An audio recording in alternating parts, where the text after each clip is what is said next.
and may include animal kills and carcasses. Viewer discretion is advised.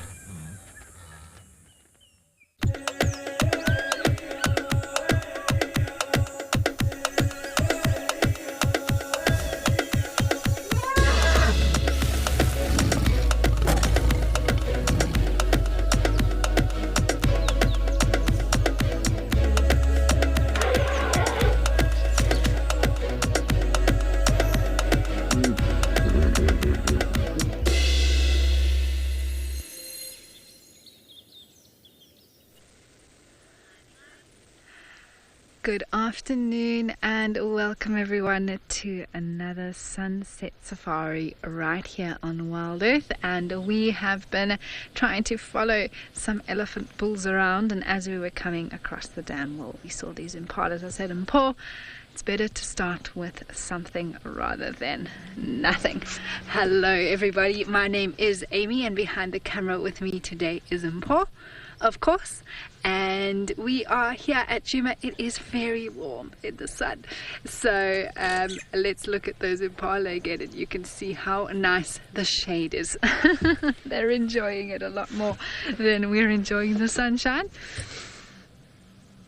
And a very warm welcome to you all. Now please remember that this is a live and interactive show, so please do send through your comments and your questions to us. We'd love to hear from you. You can do that in a variety of different ways. So on the Wild Earth app, on the Wild Earth website, if you're registered, you can send through questions there. Otherwise, you can comment on the YouTube chat stream or join the conversation on X using the hashtag Wild Earth. Now, there were some elephants seen on the camera that's at the waterhole just behind us, and we saw them. They went down the road and we followed them a bit, but they went very quickly into the bush and into this drainage line, which is the one where these impalas are feeding. So we're actually busy looping around to see if those elephants will actually come out on the other side, but it will take a bit of time for them to sort of feed through this area and then pop out on the other side. Hi Villy, thanks so much for saying hello, and I'm sure everyone appreciates your greetings. It is amazing how people have connected through the show. There's so many of you that chat to one another, and there's a little bit of a community that's built around these Wild Earth safaris. So welcome not only to Willie but to everyone who's joining us this afternoon.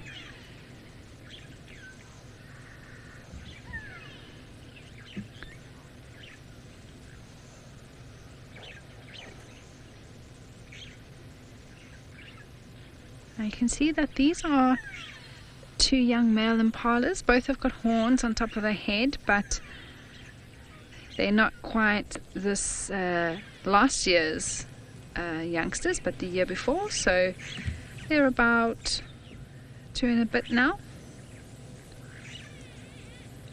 and they have decided to keep each other company. There may very well be more impalas around, but not that I can see at the moment. Ooh, I did just hear some noise that did sound like an elephant moving. You can see they looked as well. You hear that, Impala? Well, it's impalas. Oh, they're the impalas. There are more impalas, everyone. They were just hiding away behind us here. All got a bit of a fright.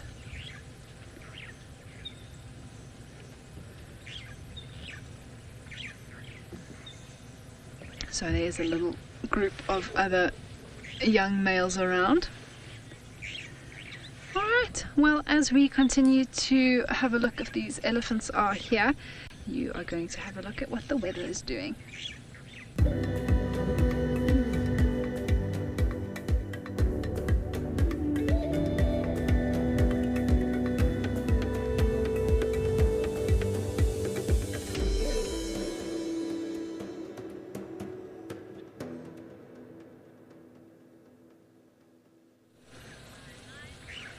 Absolutely, 31 degrees feels about right. although it is starting to cool down. It's the wonderful thing about this time of year is that it does begin to cool down a little bit in the afternoons. That heat doesn't sort of carry through all the way into the evening.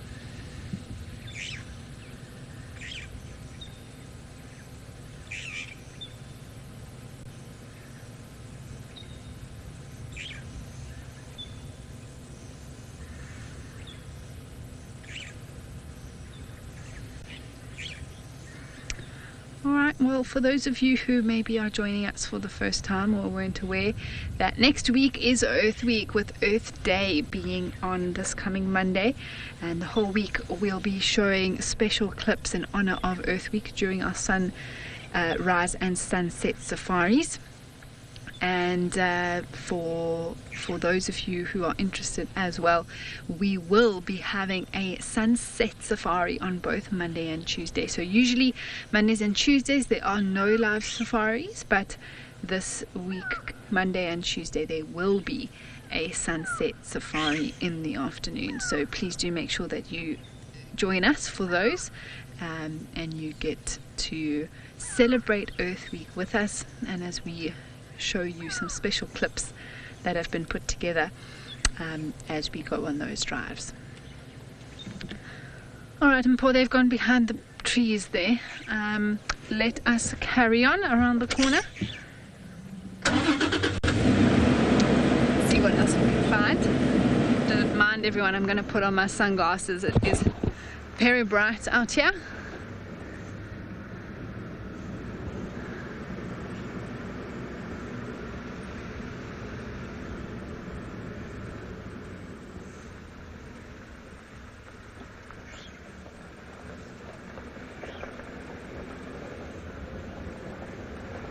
If we don't come right here with finding these elephants, I may just take a cut across basically and go past Twin Dams and Treehouse Dam as well, which are both sort of in the southern central and southern western corners of the property.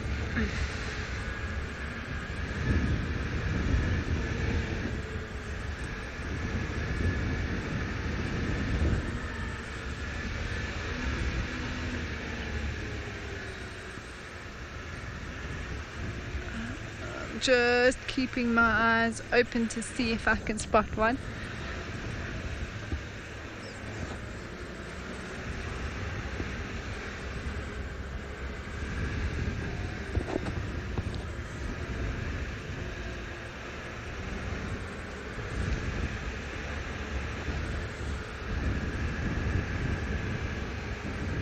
When you're looking for elephants, I mean, they are rather large, so it is sort of a big grey thing in the bush, often confused for something like a termite mound.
There they are up ahead of us. So these, I don't think, are actually the bulls we saw. This is the herd that they were sort of behind.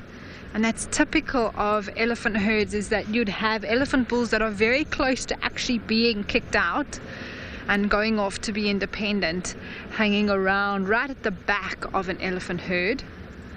So I'm just going to approach slowly. They are moving that way already. I might have one or two youngsters being a bit cheeky.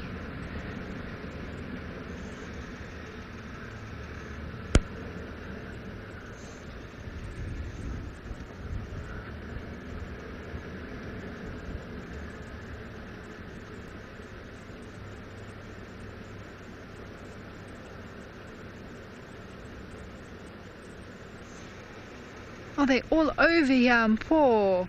Even some over here. This is quite a big herd, everybody. This is cool.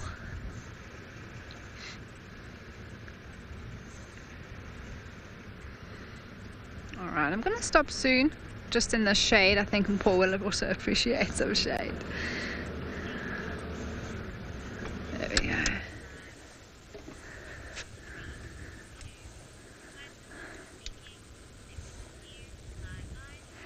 We found the ellies, everyone. Actually, these are different ellies to the ones that we saw first, but they are the herd that I think those bulls were behind. So very, very cool to find them, and they're all around us. I can hear leaves and branches being eaten.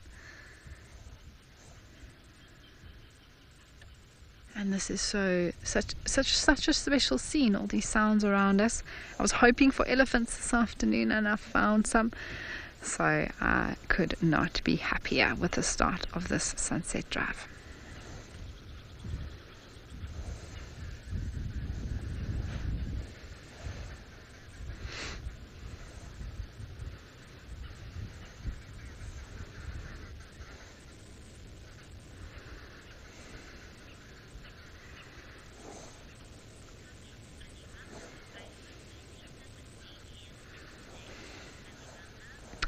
Nebamba, yes, there was a little one. This one is quite small in front of us, maybe about 2 years old or so, but hopefully maybe a little one comes out when these other elephants that I can hear come out of the bushes. Then hopefully maybe we'll see one of the little ones. They are so cute when they're small.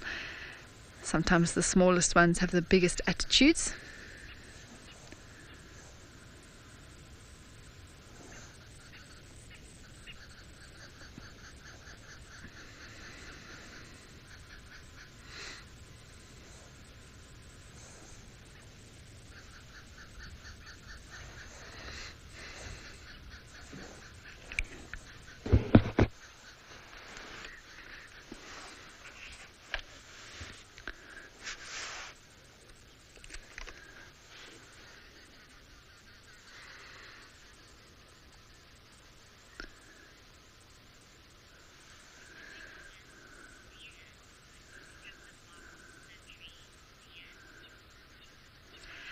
Vias, you want to know if they would strip the bark off that tree.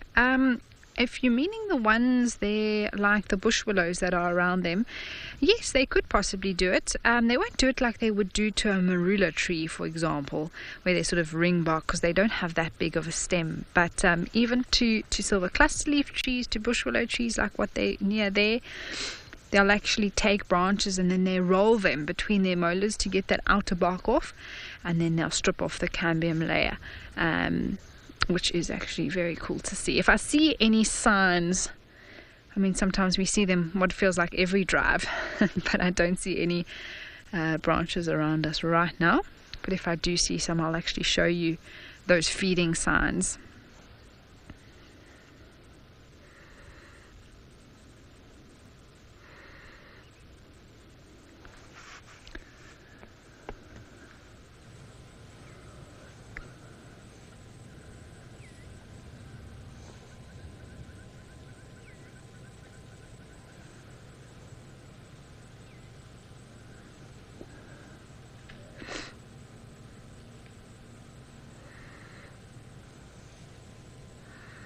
Something about spending time with elephants that's very calming.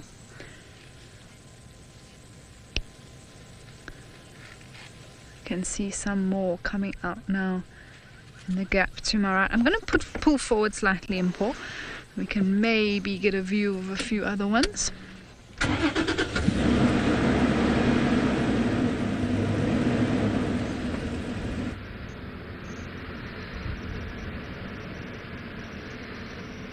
How's that?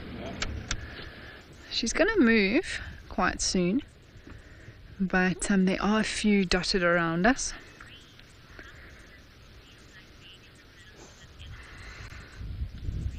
Oh, Doreen, it's very special. It's one of my favorite feelings in the whole world. It's when you're surrounded by elephants, and not in a threatening way at all, but you almost just feel part of the herd, and all the sounds, there's their communication that's going on, and it's really special to be so close to them, yet they're not really worried about your presence at all, which is amazing. You do feel very small, I would say. It's probably what I would say is the most accurate feeling. You feel like you're walking in the footsteps of giants, or driving in the footsteps of giants. It has moved. There is a smaller one that may come out quite soon. But it's actually just behind this tree on the right. Quite a little one that's feeding there. Yeah, you can just see the trees are moving. I think it might be her calf.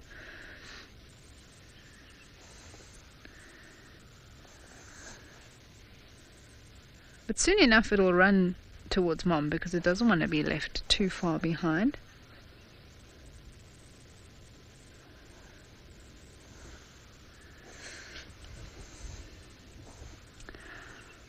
Right, let me pull forward again, and then we can get closer to these ones that are up ahead of us.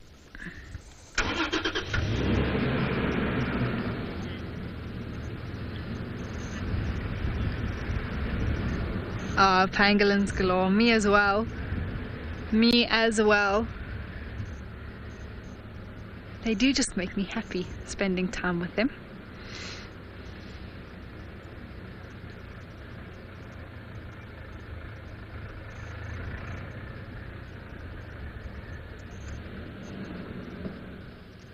I know we're out of the sun now, but okay, wait, let me just, sorry, I'm poor.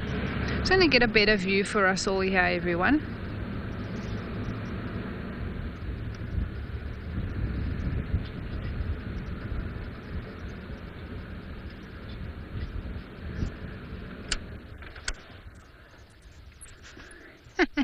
That little one didn't want to be left behind by mom. There we go.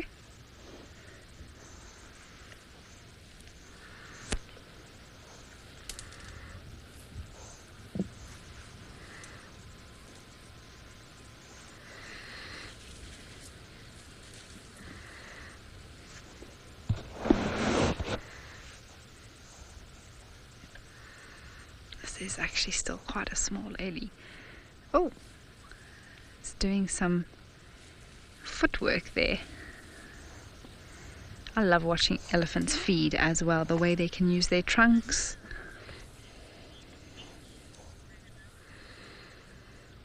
Yeah, Annabelle, it is such a peaceful scene, so beautiful.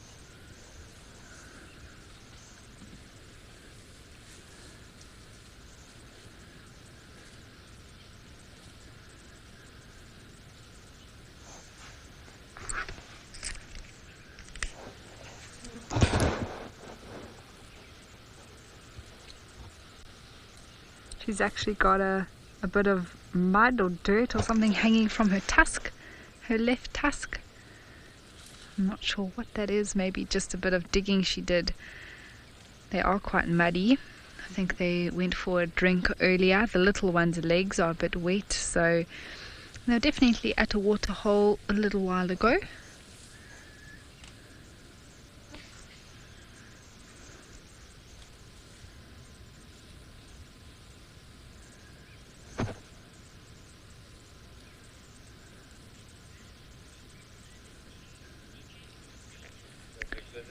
All right, well, we are going to carry on here with these elephants, see if maybe we can get a different position. And you are going to head over to Cedric, who wants to say hello.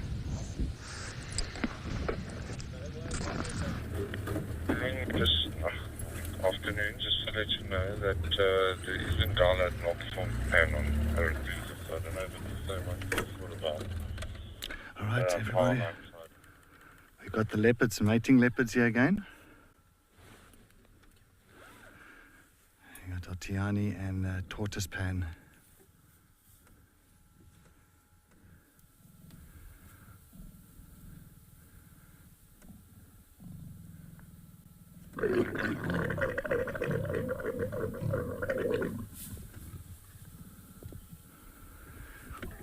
Right, well, that's it. That's how quickly it is. Well, anyway, good afternoon, everybody. My name is Cedric, and behind the camera with me on Rusty, we've got on Wendy. And we've got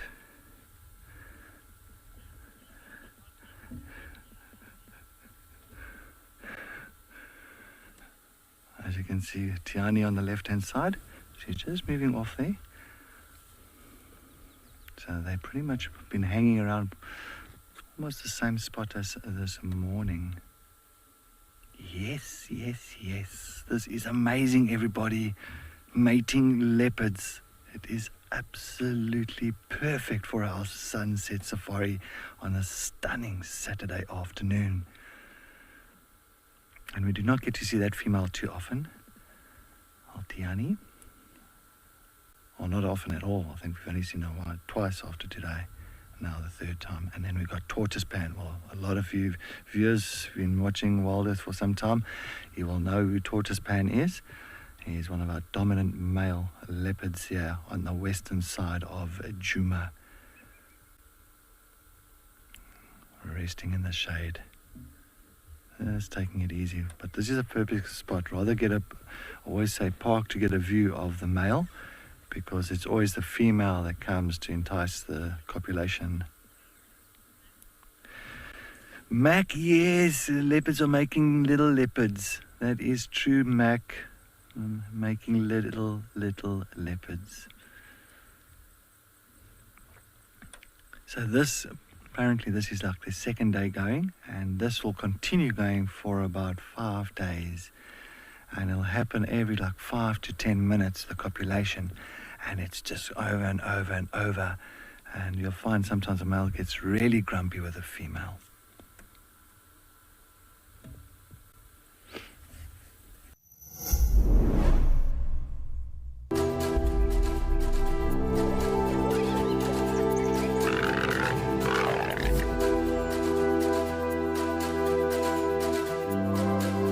We did have some lions. Cedric's probably going to follow that one.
again.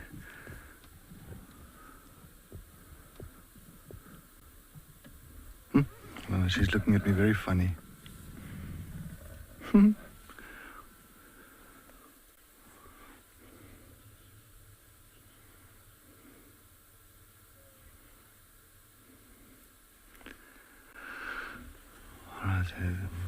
if you want to know where I am situated at the moment, I am pretty much, I'm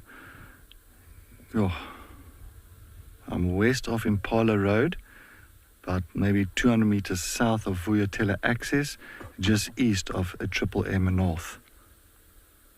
Maybe about 50 meters east of Triple M North, so the road, in Djuma. So you can say where One Eye Pan Road comes out from Simbambili into Triple M, just go a little bit south from there, and we're in Djuma. Hey, Tiani. Interesting. So, I think Tristan had Tiani with her cubs on screen for 2019.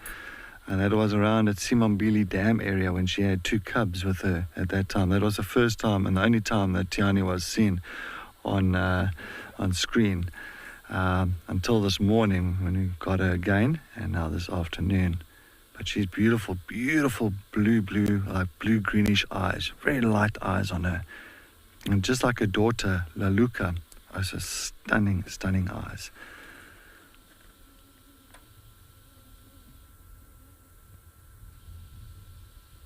Lots of rosettes, once again.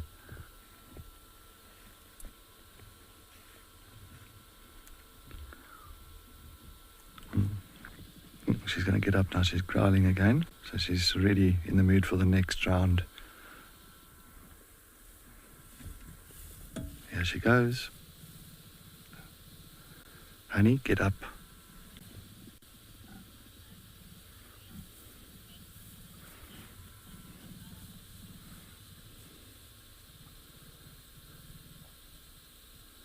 Look at the tail, just touch. You see how the tail touches him? Oh, now they have to do it behind the tree.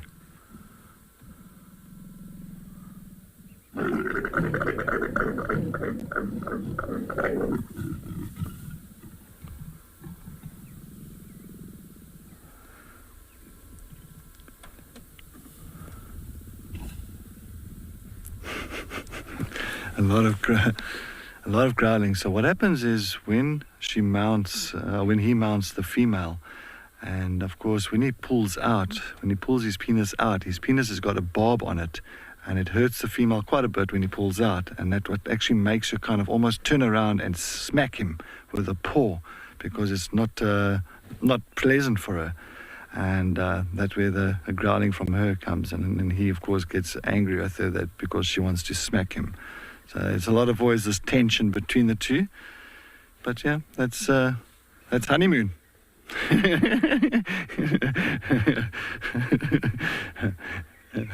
Panda just puts his head down. 2021. Thanks, Nadine. Nadine is just shouting in my ears again. So 2021, Tristan had Tiani with the Cubs. Thanks, Nadine. Always a star with info.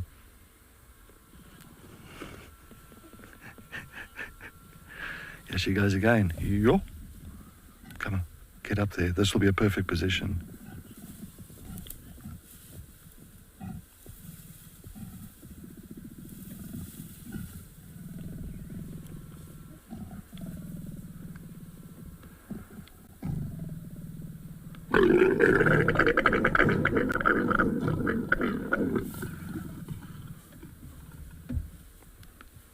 See how quickly he jumps off her back. He knows that paw is going to come.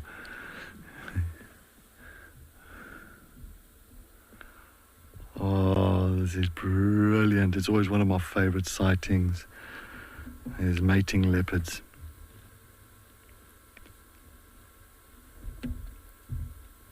So another good old 3 days till for the two of them. That'll She'll be copulating for the next 3 days, and then eventually you'll find that she'll start moving back to her territory again, further west.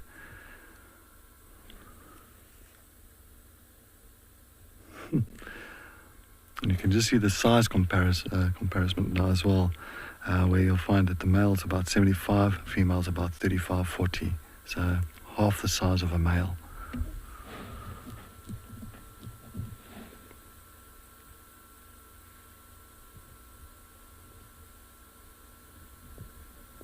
I'll just have to call this in on the radio quickly. The station, I've just got 2 Whakabagat Ingwes, TP and Tiani. Just about 200 meters west of Impala Road, 200 meters south of Vuyatela Access, and about 50 meters east of Triple M North, just myself and Locke.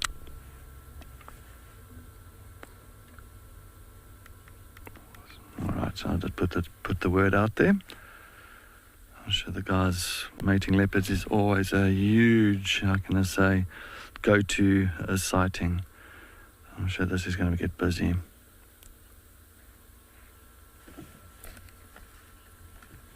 What did you say? So you didn't copy anything. I just heard something. Sorry, Nadine, go again with your message there. Sorry, I think our comms is not great where we are at the moment for some reason.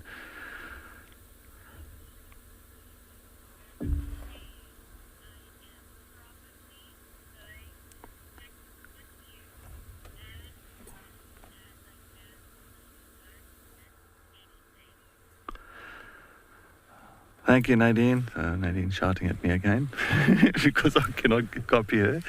Thanks, Nadine. Appreciate it.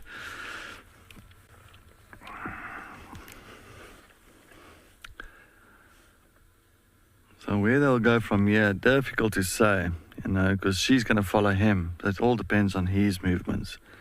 Depends on where he's going to go. That's where she's going to follow.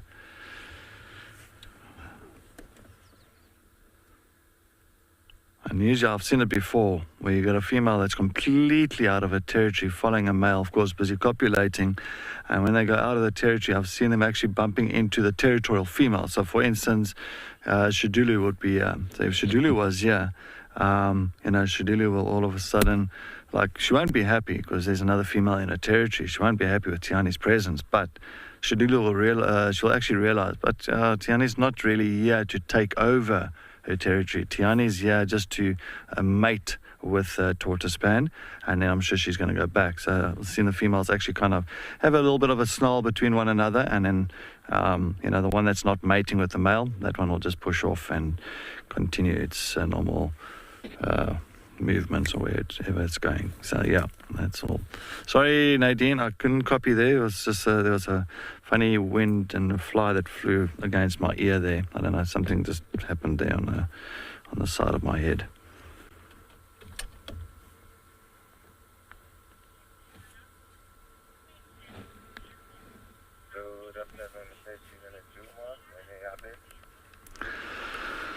The Steenbok, they'll have usually, average is about two cubs, the female. So average is around about 2 cubs. I've seen 3, for me personally, the most I've seen has been 3 cubs. But it usually is about 2 of them, 2 youngsters. So if she takes now, in other words, if she falls pregnant now, Tiani, the gestation period of a female leopard is around about 100 days. 100 days before she has her cubs somewhere there on her territory or in her territory. Had a nice little den.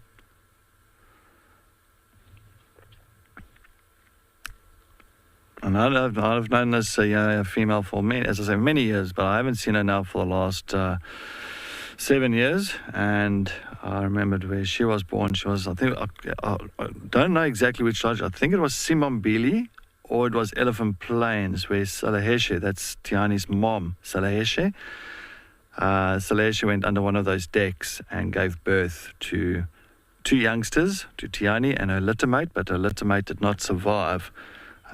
Passed away, I think, a few weeks or a few months later.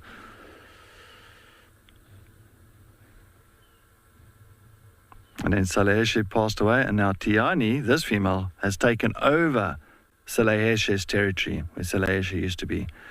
So in a way, they're almost kind of related to Karula and them. You must remember, so it goes back very far, from Safari and Saseka, those two females, where Karula was the daughter of a Safari, and Saleheshe was the daughter of Saseka. And Saseka and Safari were pretty much, I think they were sisters or half-sisters. Now, Saleheshe, the daughter of Saseka, then gave birth to Tiani. And then, of course, Karula, the daughter of Safari, gave birth to Tandi, who Tandi gave birth to Marips and Klalamba. So there is some kind of, how can I say, relations here, the relationship between Tiani and the Karula lineage. You see how far it's going back here. I'm trying to work this back now. Sorry, I'm actually digging very deep into my memory here, into my archives here. If I'm wrong, please let me know. I'm sure Michael Fleetwood or James Richard, I'm sure you guys also know a lot about that lineage far back. If I'm not mistaken, Saseka and Safari are half-sisters, so pretty much the same genes, and then they had Karula and Saleheshe. So yeah, somewhere there. As well as, don't forget, Tiani is Tingana's daughter, and Klalamba is also Tingana's daughter. All right, so that's very, very close, actually, relations. Actually, Tiani is very closely related to the Queen of Jumaya. Yeah. Sounds very complicated. I do apologize if I have confused you at this point of time.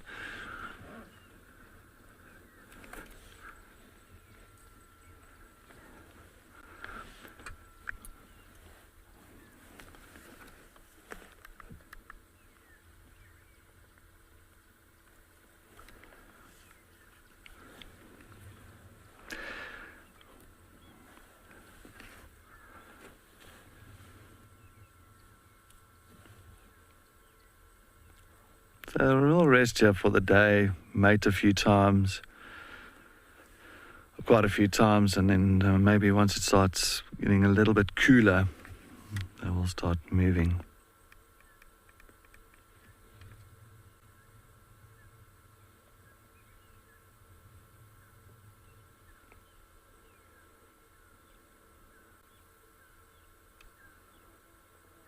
Now it's very peaceful now, very tranquil. For a nice Saturday afternoon, just sitting here with two leopards, a honeymoon couple. How nice is that?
right, so we're still here with the two mating leopards. Still fast asleep. They haven't mated again.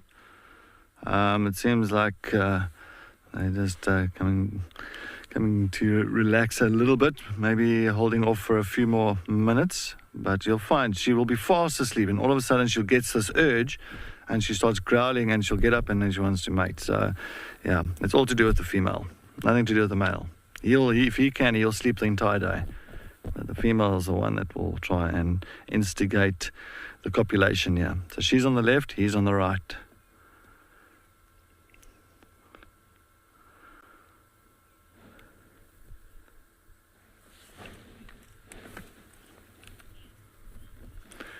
I said hey 40. Is it the same as lions mating? No, hey 40, you say, is it the same as lions mating? No, you find that the lions, it tends to be the male that follows the female around. The male will try and sometimes lick her back and her neck area and all that with lions, where with the leopard it's kind of like the other way, where it's the female really that instigates the whole thing. She's the one that kicks him. Sometimes he's not in the mood, and I've seen it many a time where you'll find the female start kicking him around, throwing the tail on top of the male, and just to see if she can entice him to get up and copulate with her. So I just have to try and control things here quickly.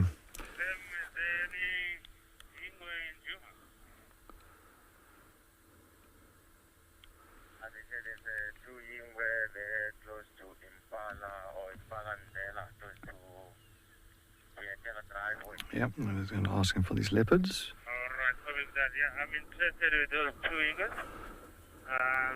Can I take a standby for Juma for those eagles? The guys are starting to come in here now, so I don't know how they're going to get two other vehicles into this sighting. It's going to be very interesting. Good luck on that.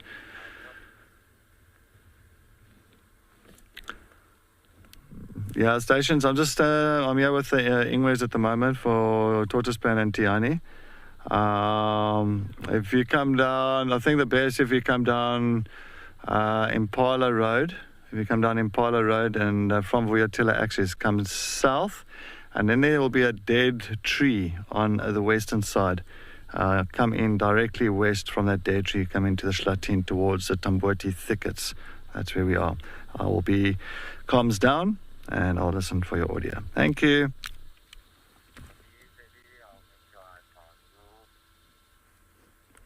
All right, just letting them know quickly.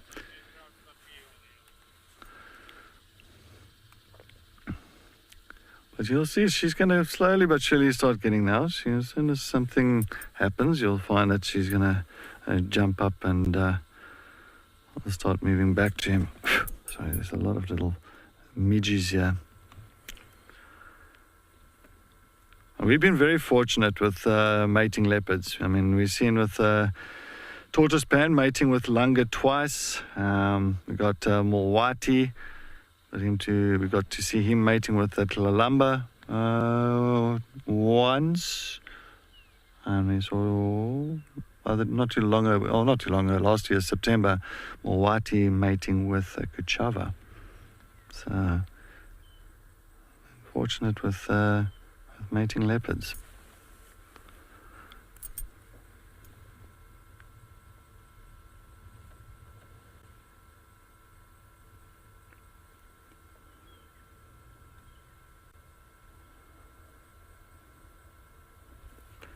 I don't know if Amy is going to be going to the Black Dam males. I think she's going to try and follow up on them, I think. I'm not too sure. It might be going to Buffelshoek Dam.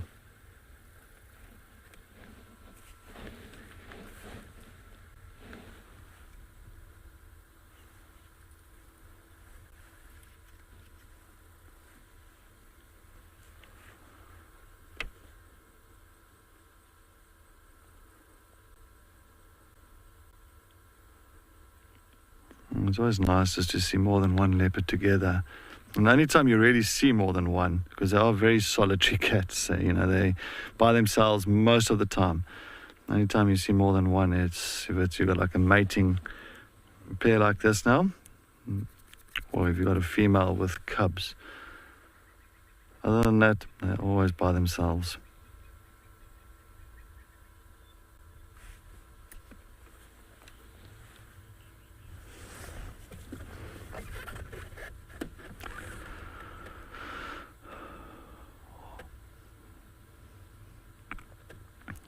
sorry, Nadine is saying, Amy wants to know which area the black dams males are, where they're situated. And the last was on Chillicut line, Torchwood boundary.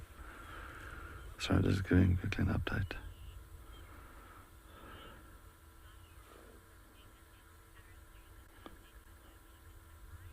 Central Junction, yeah. Yes. Chillicotland Central. Sorry, I'm just letting Nadine tell Amy exactly where we had the 2 male lions this morning, the black dam males.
So we even had one of Tiani's half-sisters that used to actually roam this area here on Juma, and her name was Nsele. So Nsele is also the offspring of Salaheshe. And if you remember back in the days, Nsele was that female with the one eye. And we got to see her once. I got to see her once when I started working for Wild Earth, and then she just disappeared right there in the beginning of 2022.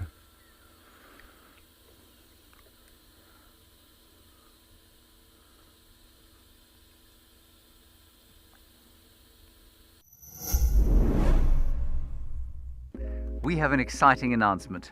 Wild Earth is launching a YouTube membership program. For a nominal monthly fee, members get an ad-free channel, prioritized questions, early access to videos, and many more perks. You'll get fun features like badges and emojis that'll make you stand out in the chat. YouTube memberships will help us to continue with our mission of connecting people with nature while giving you access to lots of our amazing content.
do apologize. Sorry, I know that Amy had to link over to me very quickly there because Tiani started moving and giving her little growls there, and then she went back to sleep.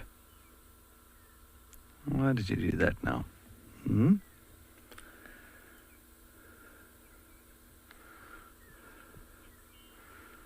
Maybe it's just time out for them.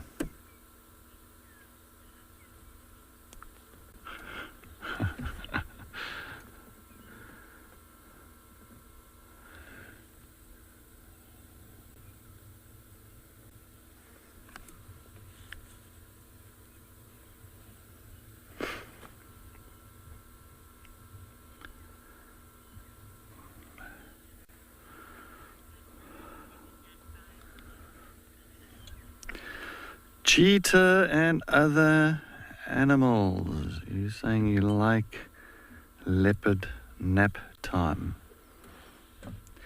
Yes, cheetahs and other animals. I think leopard nap time looks very comfortable.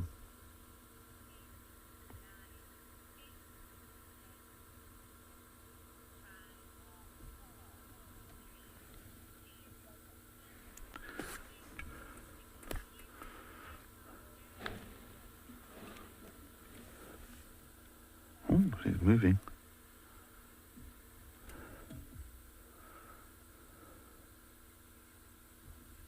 Come on, baby, come on. Come on, Tiani. You can do it.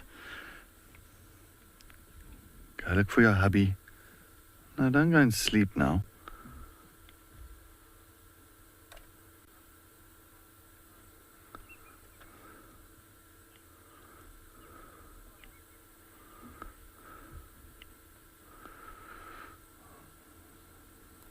Of course, Nadine, our director this afternoon, she was directing us on the day we found Tiani's daughter, Laluka, and and Panda was also the cam op as well. So it was exactly the same team as, when did we see Laluka? When was it? Last year, beginning. Nadine will give us an update on that one. Of course,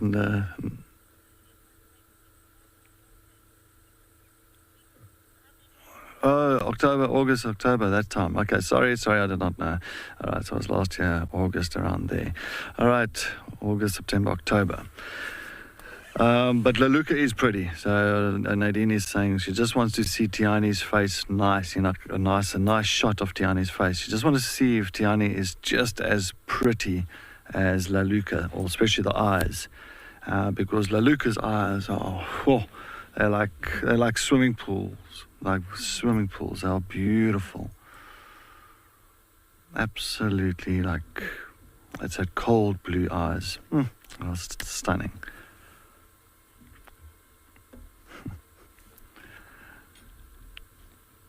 And Tiani's got pretty much the same. Tiani's also very well known for her light eyes. And I mean, Tiani's one of the most photographed female, or actually leopards in general, in the Sabi Sands, believe it or not. A lot of people come over here for photographic safaris and that, and they'll go to some of the largest just to come and photograph Tiani, especially with those beautiful eyes and that. And on top of that, because she's also very photogenic.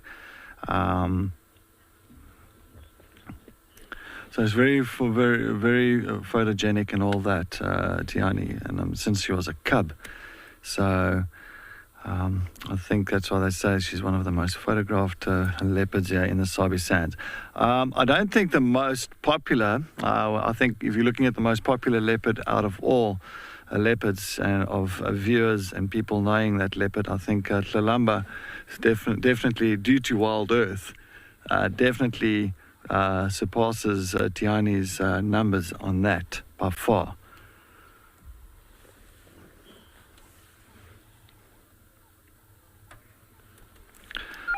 Oh, so I just have to get these guys in on my head.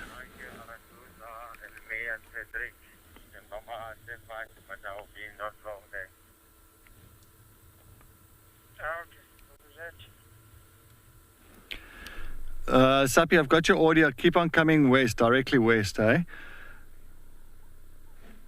West, yeah, west, a little bit north, but come more west.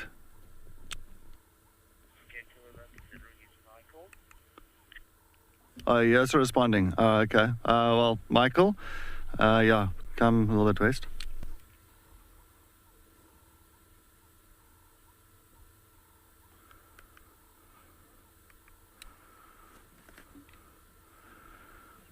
All right, sorry. Now we're going to apologize. So the vehicles are going to be coming in here now. Sorry, Nadine. 11th of October, we saw La Luca. Nadine's like, we saw La Luca on the 11th of October. Tell everybody. Sorry, Nadine. Everybody, we saw La Luca on the 11th of October. Thanks to Nadine's amazing... No, I didn't. I heard you. Sorry, I forgot what you told me. That's all. But, yeah, my fault. My bad. 11th of October. Thank you. Oh, look at this. Beautiful. Thanks, Shreyas. Thank you, as always. Always can count on Shreyas.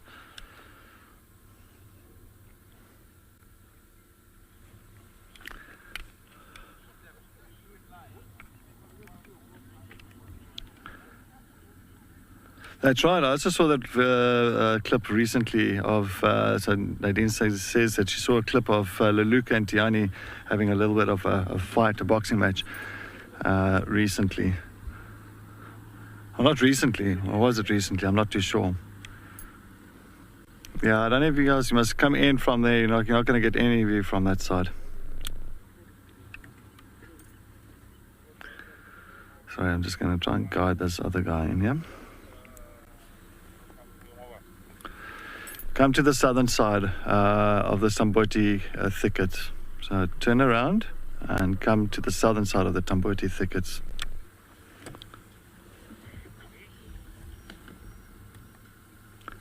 I'm just trying to guide this guy in now.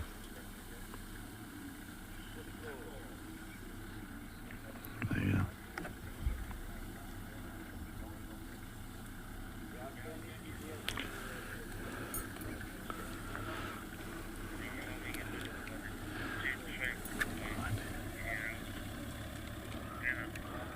Sorry, this guy, go like that. Sorry, just trying to guide, and I got a tracker, but he's not seeing where the leopard is in front of him.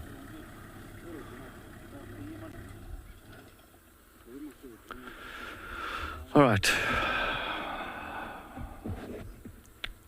Sorry about that, everybody. Just had to get the right position here for these vehicles. As I said, this is going to be a very busy sighting.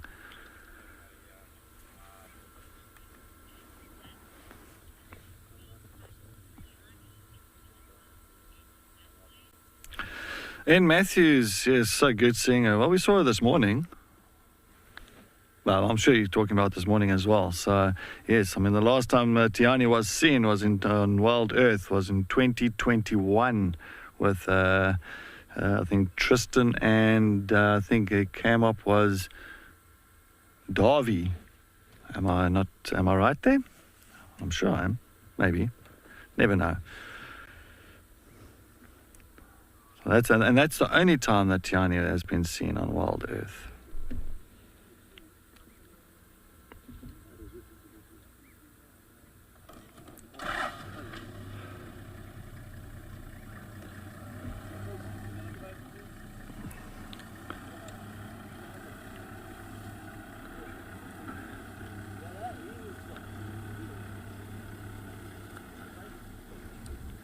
Guys are struggling to get view of it, but that's exactly what I thought that's going to happen.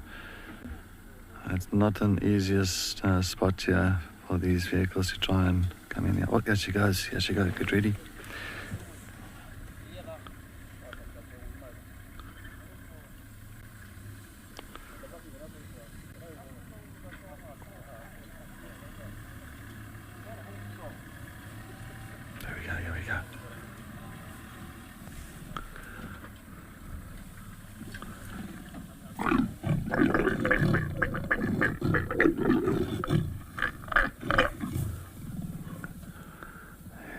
Here we go. Here we go. Yay, finally. It took a little bit of time, for that one to happen. She's looking at me very funny. And especially when that tail starts flicking from side to side. I'm just letting Nolan know that he mustn't look into the leopard's eyes. Because he can come racing out there. And I'll ink myself right here. Like a little octopus. Sorry, Nadine, go.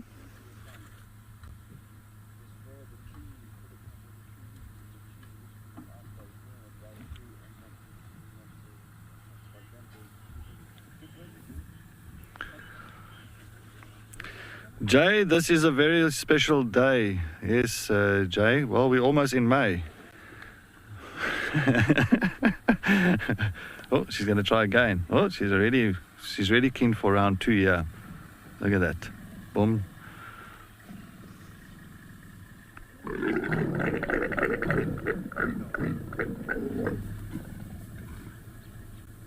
Lie down there. Lie down there. That's it. Yay. Nice little spot for us. Nadine, did you see Tiani's face now?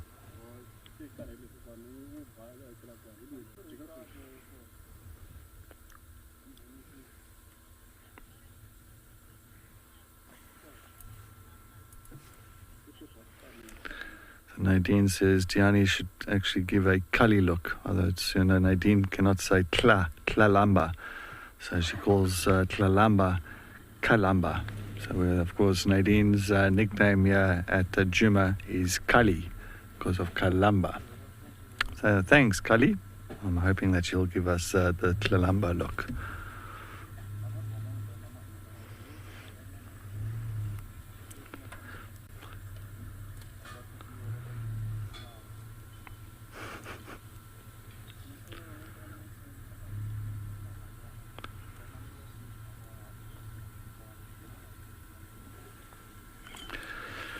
You might be wrong, Nadine. I don't know if Leluca's father. Ooh, no, you caught me by surprise here, Nadine. Leluca's father, is it Tortoise Pan? Could it be true? Could it be? You might be right. You might just be right for once. I'm going to take a look here quickly. Sorry.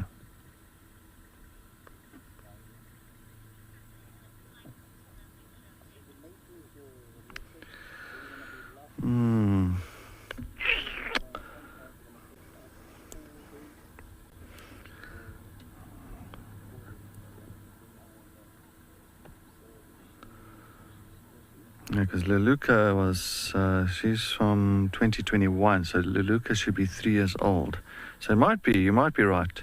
I think it might be, Leluca might be Tortoise Pan's daughter.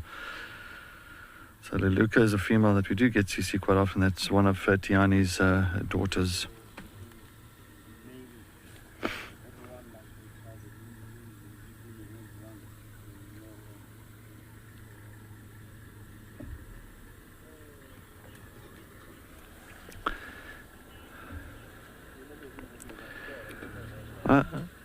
Yeah, okay, so Nadine is very happy with herself now because she got that one right. So yes, Leluca is a daughter of Tortoise Pan, or Tortoise Pan is the father of Leluca.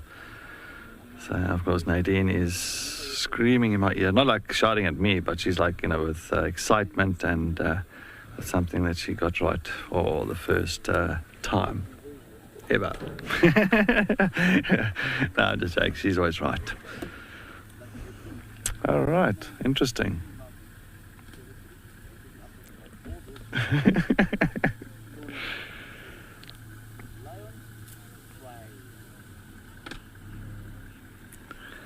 Prairie dog, this is amazing. I do apologize with all this noise, with all the cars backing back and forth here, because everyone's trying to get into a position just to see them, and it's not an easy position, this at all.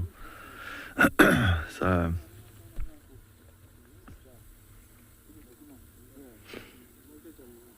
as I said, it's going to be a very busy sighting.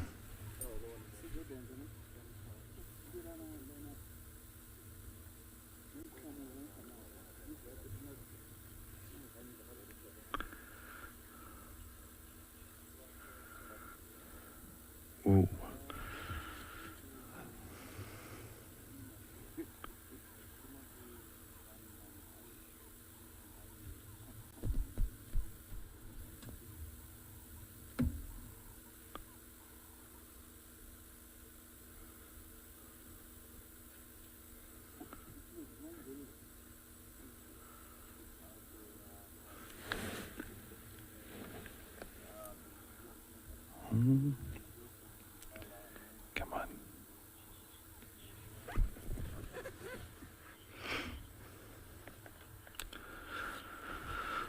Leslie, leopards that's coming into mating age at the moment. Oh, all right, on Juma. Well, of course, Lunga has been mating. Lumba, she's mated. Well, she should have cubs. I think we don't know where. Hopefully, I don't know if Amy saw any suckle marks this morning because she was with Tlalamba, that female, this morning. Of course, Shadulu. Shadulu's still got her youngster with her, or Nene. Who else?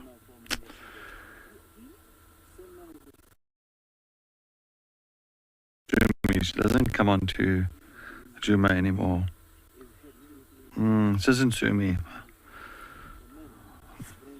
Marips has mated with Cara already. That's the thing about Marips. He's at 4 years old, so he's at that age where, if there's a female now close by and she's in heat, well, he's going to mate with her. He's at that right age now. So he has.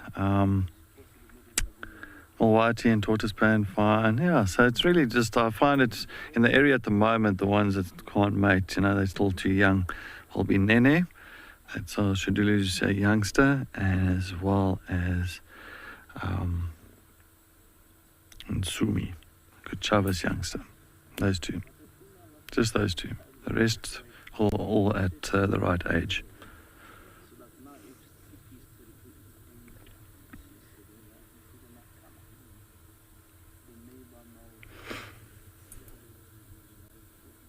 You're talking about territories as well now. You'll find that the male's territory is way larger than a female's territory. Male's territory will be about, I'll say, double, maybe triple the size of a female's territory. So a male can easily stretch up to about 15 square kilometer. Where you'll find a female's territory will be about maybe 5 to 7 square kilometer, so much smaller. And that's why, just like this female now, Tiani, that she has to move out of her territory to follow tortoise pan while he's still busy patrolling his normal territory. And that's why she will go into other females' territories at this point in time while they're mating.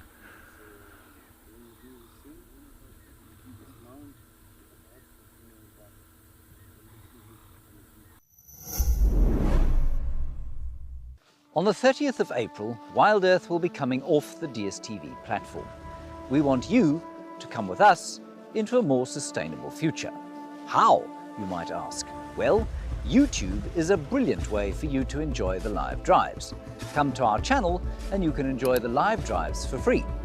Alternatively, join our membership program and you'll get an assortment of other wonderful perks. We'll see you on YouTube.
So to be out in an open vehicle, starting off with those elephants this afternoon was absolutely beautiful.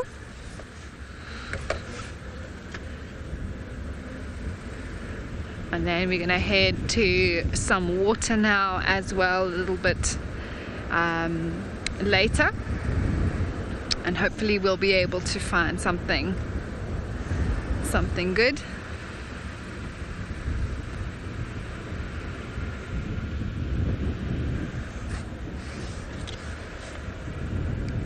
Just need to also check with Chitwa that it is all clear that side, so just bear with me as I talk on the radio, everybody.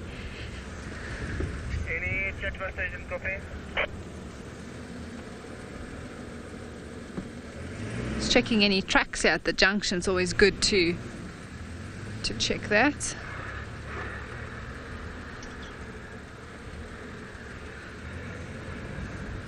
Alright, we have crossed over. Oh, there's a hyena track.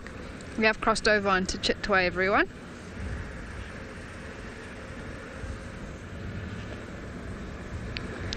Any stations on Chitwa copy?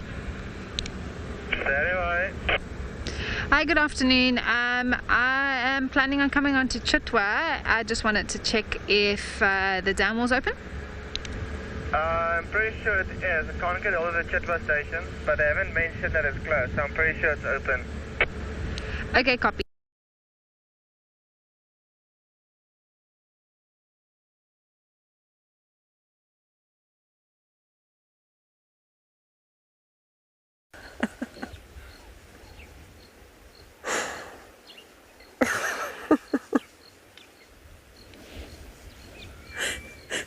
That is the most assertive gosling I think I've ever seen. Oh my goodness.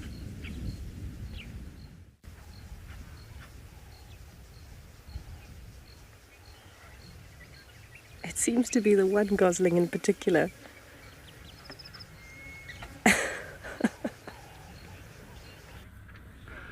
Alright, sorry about that, everybody. Looks like we just lost our signal there. But yeah, Tiani's just going to go. I'm just going to go a bit forward. Okay. I'm going to go a bit forward. Yeah, sorry. Ready? Oh. Ooh. Alright, as you can see, beautiful light on them, eh? Yo, this is stunning, everybody. This is just magnificent. Magnificent. Go lie down there. Lie. Lay. No. Don't move. So now she, remember, he's coming east now. So he's now moving east. Oh, he's going to lie next to Nolan. So Nolan, remember what I said? Just don't, no sudden movements. And just enjoy the sighting. Because your camera is lying right next to the vehicle.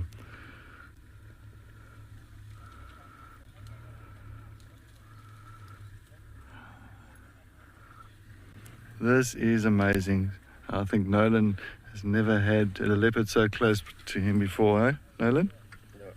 So Nolan is one of our post-production crew on Wild Earth that resides there in Johannesburg, and he's here with one of our directors, our head of directors, Gwyn, and they've come to the side. Oh, here he comes, ready. Nolan, get ready with a nice, maybe get some nice video on this.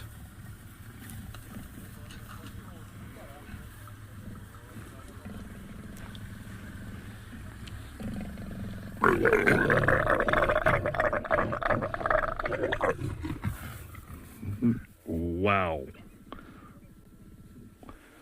Wow. That was amazing. Hey? And look at her. Isn't she beautiful? Look at her eyes when she does again. Look at those eyes. Okay. Coming right past me. Amazing. Cannot script this at all.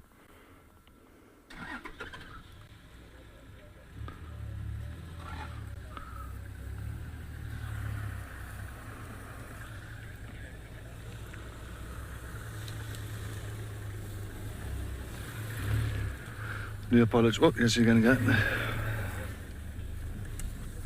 they're going to go again.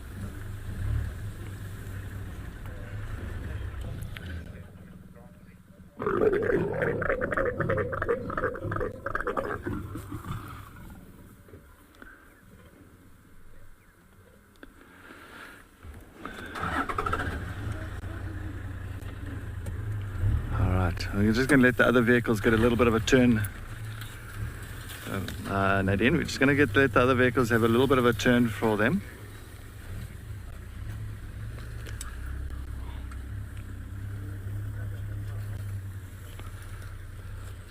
African sunset.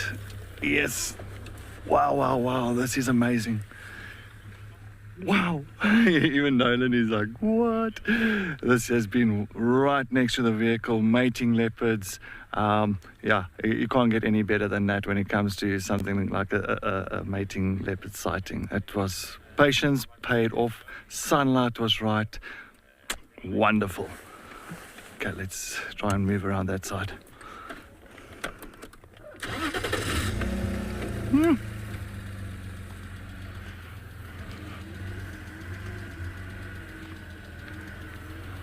All right, well, we're going to continue following these mating leopards. Let's head over to Amy.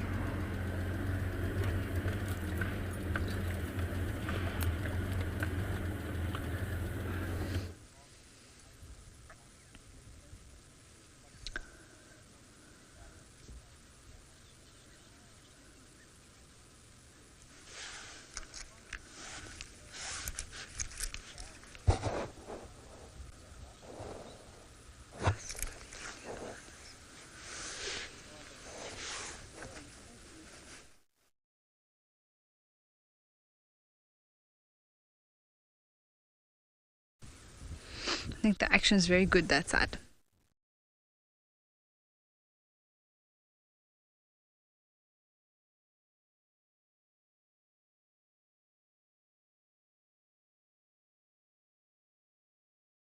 We have arrived at Chitwa Dam and we are looking at some beautiful hippos. I promise there's more of them. There we go. All of a sudden they appear, a little pod of them. And this afternoon light is just stunning.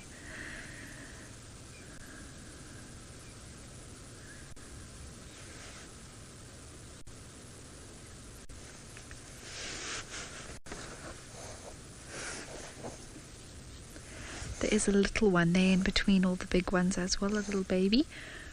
At one point there was about 7 or 8 heads up, so they've just all gone under the water except for those two. Oh, there's another nostril sticking out. And that's actually one of the babies, I think, that's resting on mom's back.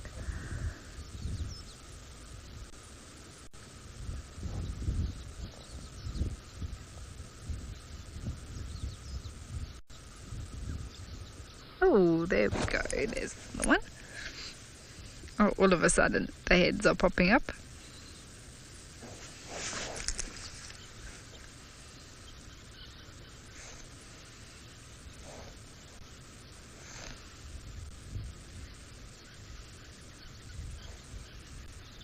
It's so peaceful. It really is. There's no rush. Hippos are doing their thing. The birds are chirping. There's ring-necked doves. There's blacksmith lapwings. There's black-winged stilts, Egyptian geese, starlings, red-billed buffalo weavers. Everything's doing its thing.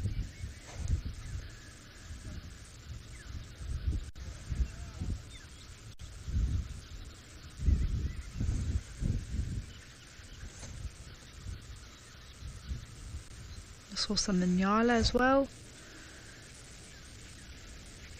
It's another relaxing afternoon in the bush.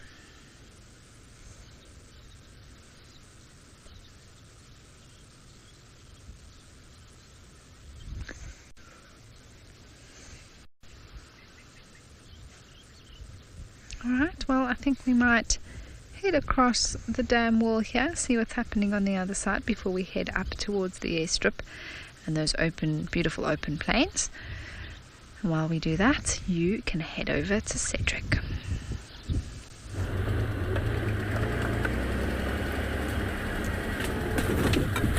Okay, just watch your sides here, gentlemen. All right, we're going to have to... I just want to see what we're going to have to do here. Sorry, I'm just going to try and figure out a little pathway here. Thank you, Nadine. Yes, I copied you. Just trying to make our way out here. All right, we are still here with the two leopards, the mating couple here. Just trying to... You're right there for now. All right, she's coming out. The light is going to be a little bit bad here. Unfortunately, we are looking straight into the sun. But Tortoise Pan and here's Tortoise Pan and Tiani is moving just behind him. Okay, here they come. Ooh.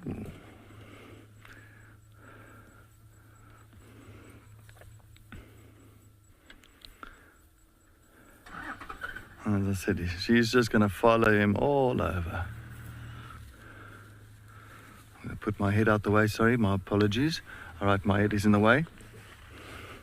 Wonderful. Down is coming here. Tortoise Pan is heading there. And mark his territory.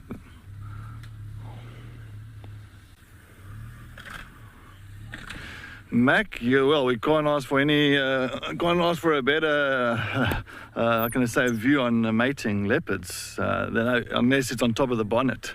That might be the only, that might be the next best thing. But yeah, I think for now it's just all right. Let's quickly go around because we're going to lose them. I don't want to lose them.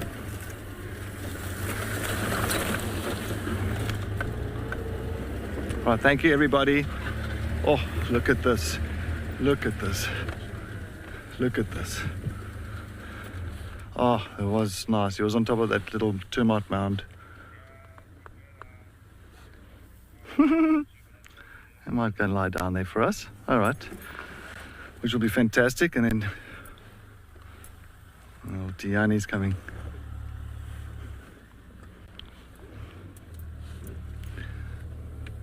Brian, it is. I think my stint has started off with a bang, literally.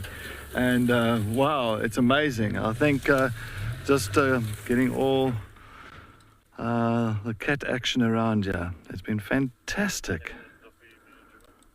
And you always start thinking to yourself, are we going to get any better? And then something is better again. Like, what a way to start. And Tiani's going to go, see if she's going to go on top of that mound. Oh, look at that. Posing beautifully.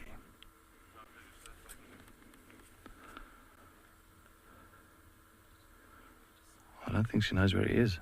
She's like, where is he? And he's lying in the grass in front of her. Where is my husband? Ah. She's just spotted him.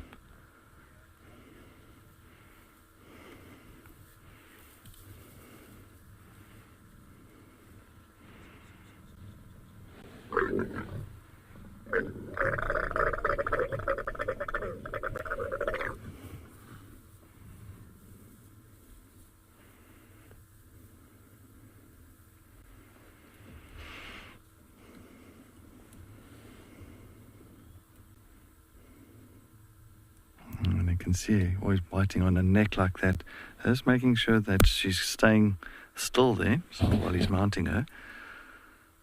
And pulling her skin and holding her down there in case she turns around. Okay.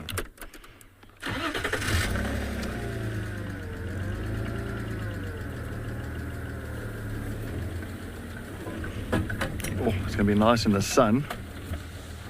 But let's just go like this so the other vehicle can come here as well.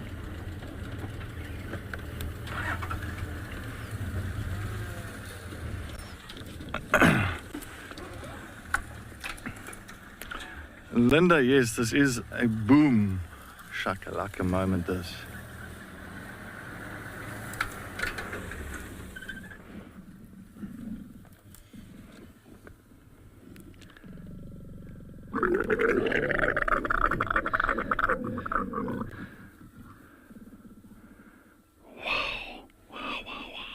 This is amazing. I know James doesn't like me using the word incredible, but this is incredible. It is just amazing.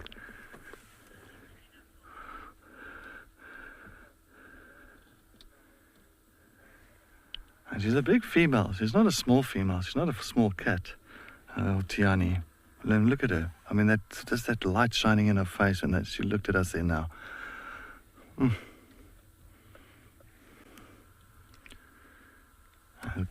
Perfect time. The light is just right. All right, we're going to just try and reposition here quickly. Yeah, copy you there, Nadine. Copy you, Nadine. Go. Sorry, Nadine's just checking us here. Now you can see the size difference between male and female. Oh.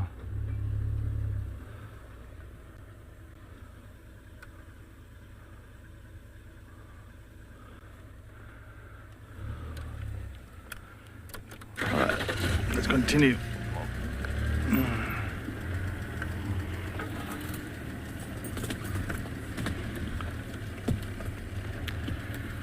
TIA, eh? TIA. This is Africa.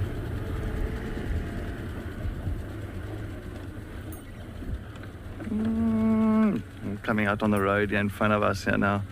I actually wanted to, sorry, just wait there. Sorry, Panda. I just want to quickly reposition here. So, all right. We're not going to get in front there. So I actually want to show you exactly the size difference between a male and a female. So we've got Tiani on the left-hand side, tortoise pan coming now in from the right, the male. And now I just want to see if they walk next to each other. Now you can just see. Actually, Tiani's quite a big female, eh? She's quite a big female. But yeah, still not as big as tortoise pan, of course.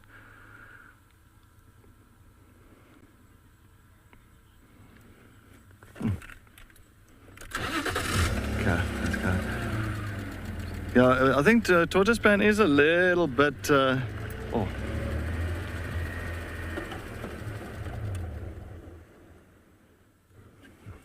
on the road.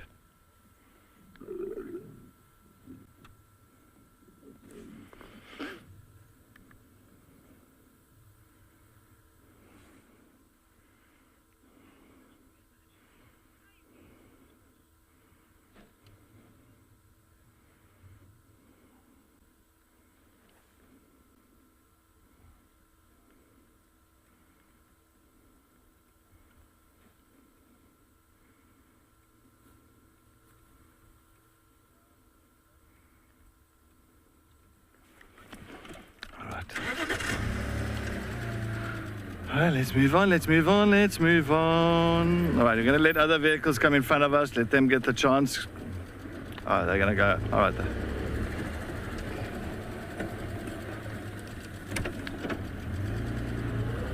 Thank you, everybody. Lovely stuff.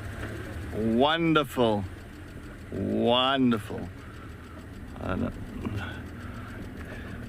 Yes, Puma, tortoise pan is a male. Sorry, I don't know if to ask you if tortoise pan a male.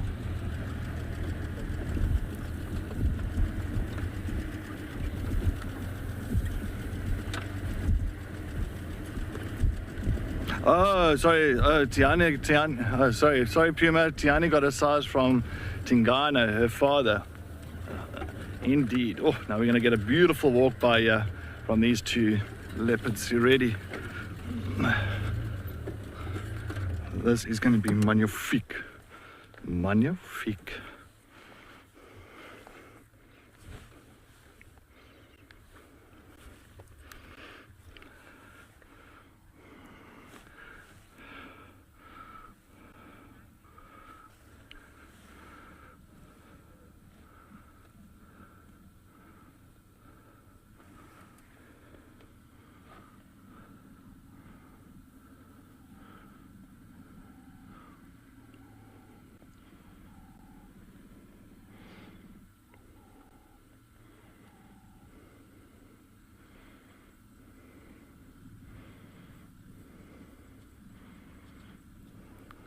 Just going back to him.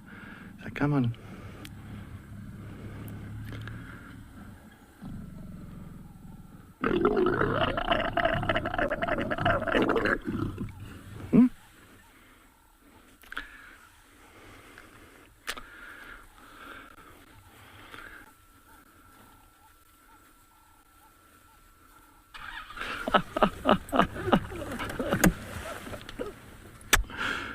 Magnifique. That is just amazing.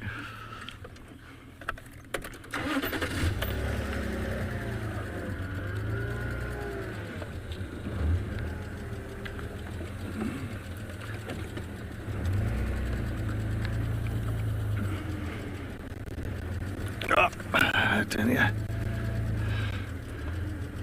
He's marking all over the show here. Of course, Tiani doesn't have to mark because it's not her territory. So he's doing his marking, he's doing his normal patrolling at the moment. She's just following. You can smell that popcorn. Eh?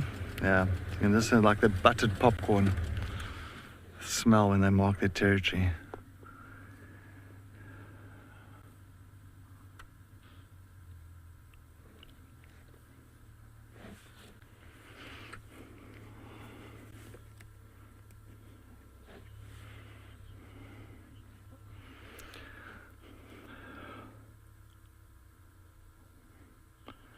Judy H, yeah, I think we saw Tiani actually rolling on her back inside this morning. Usually what happens is if a female leopard is, when they finish mating, a female will usually roll on her back and on the side and up back and like, ah.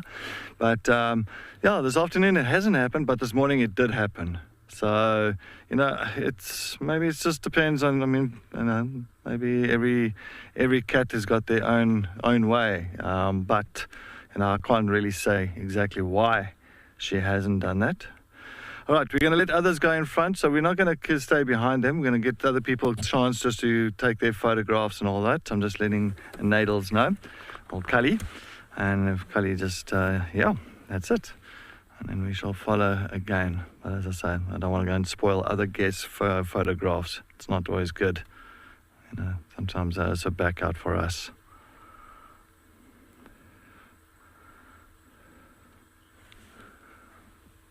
As you can see, it's a beautiful, beautiful day. Blue skies, not a single cloud in the sky.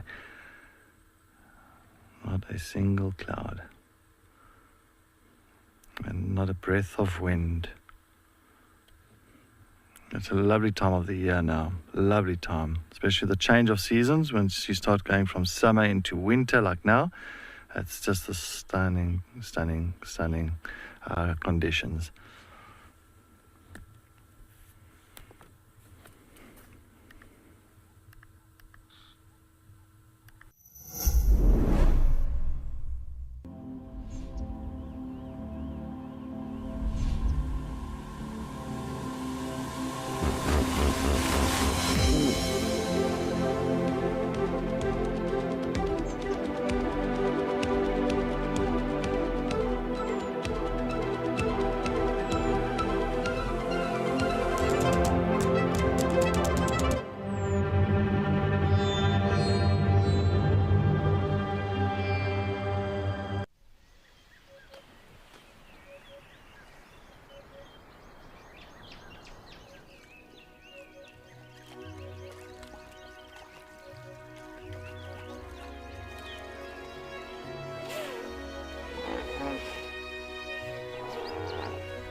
We have arrived back at Chitwa Dam and we're doing some birding, everyone.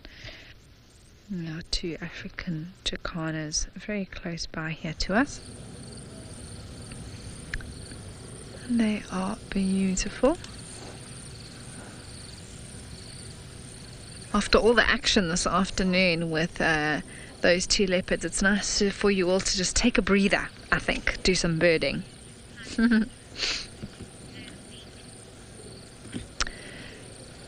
Just to remind you all that next week is Earth Week, Earth Day being on this coming Monday, and throughout the week we are going to be celebrating with special clips that are going to be added in to the live safaris.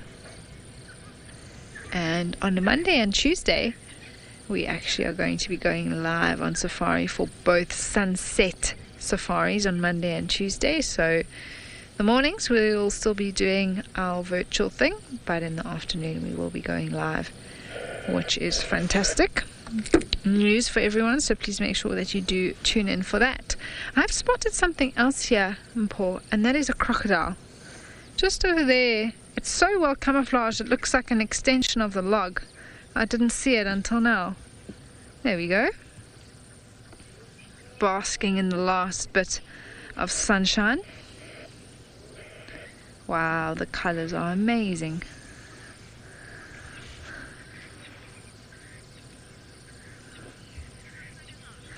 Yeah, absolutely, Nadine. I really have been scanning around here. I spotted a croc on the far side, and as I was looking at the jacanas, I looked up, I was like, oh, that's not a log. That is a very spiky log, if it was one.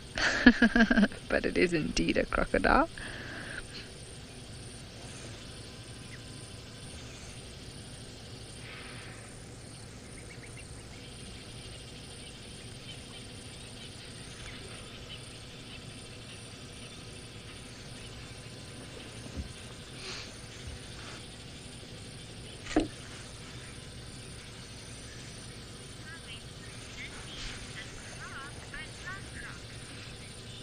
Oh, Cindy, I'm so glad to hear that. Crocodiles are amazing animals. Very scary to some degree. They also seem to spend a lot of time doing nothing, relaxing, soaking in energy, but they can be very, very dangerous, and they are a powerful predator out here in the bush. But beautiful to even see the reflection in the water, as well as sort of the refraction of the light on his body there, moving as there's ripples through the water. It's quite cool.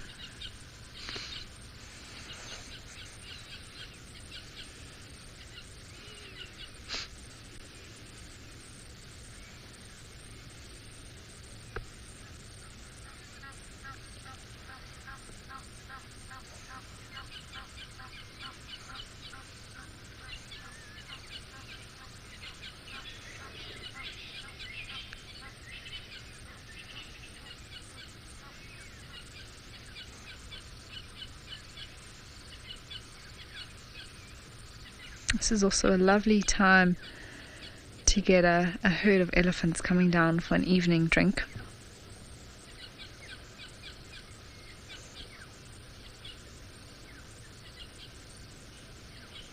Fingers crossed we'll get lucky this evening here at Chitwa Dam.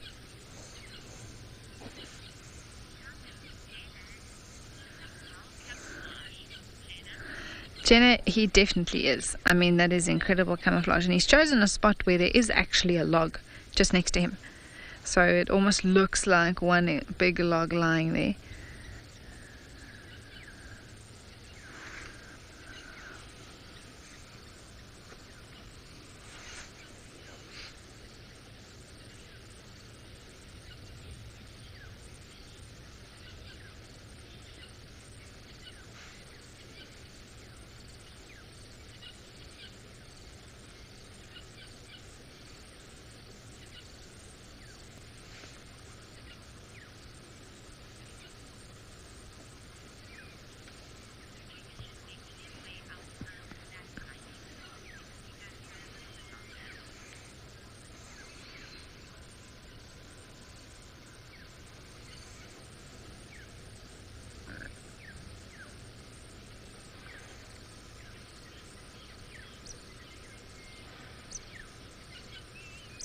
Hippos are still snorting in the background as well. Steve, yes, it is. I mean, if something was to come past there unexpectedly, I don't actually know if the croc would do anything. Sometimes they do, sometimes they don't. But they are opportunists in a way, so with that good camouflage, I think anything could be potential prey. You can see as we're watching the sun, light is disappearing on him.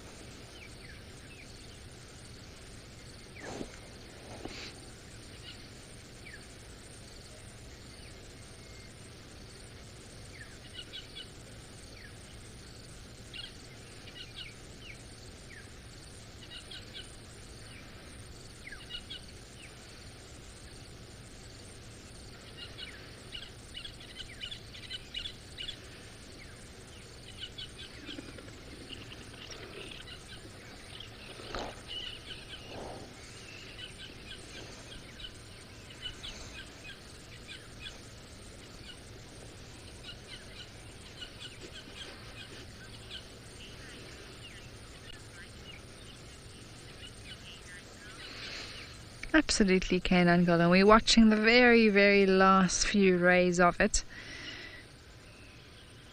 The sun is about to descend behind the horizon.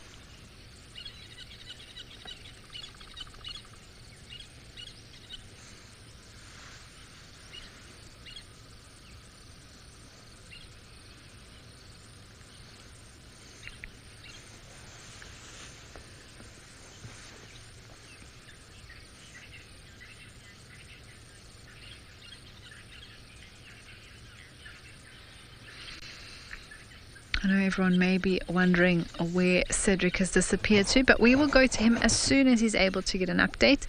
Sometimes it can be quite busy and a lot to manage when you are in a sighting that everyone else wants to... Oh. Hello, lapwing. If we want, we can have a look at that blacksmith lapwing there, Paul. It's also just catching the last bit of golden light. And so as soon as he's available to chat to us, then we will hear from him.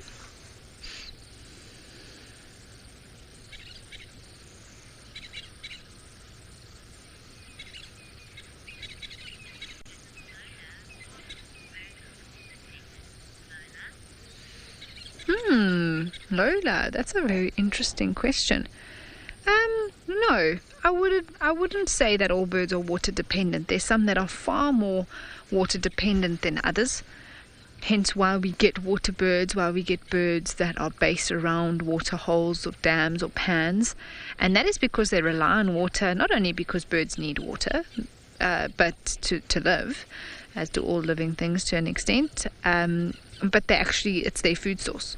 So they've adapted to eat fish or water insects, little invertebrates, mollusks, that sort of thing that we find around the water.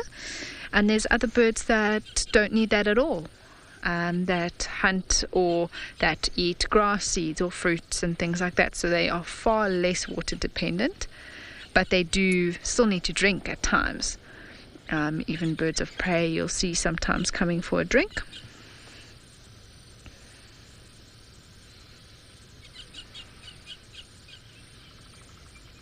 How's your view of the sun? Do we do the sunset?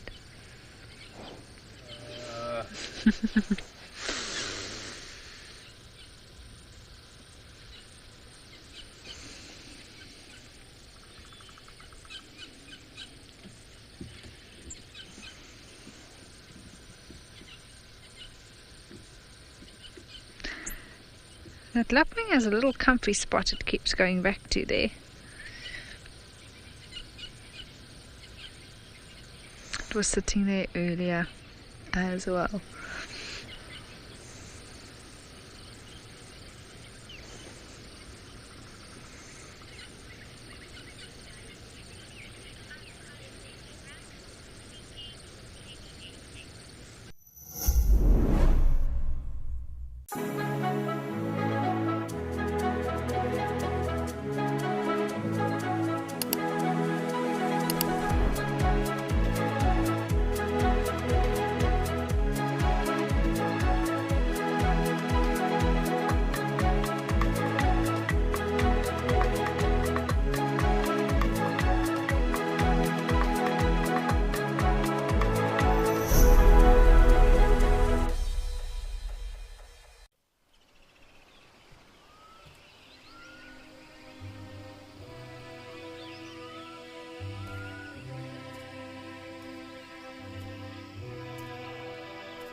Did it catch something?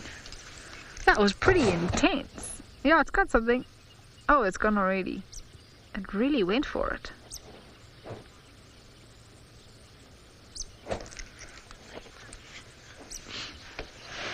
Oh, there's a pied kingfisher as well that's just hovering above it.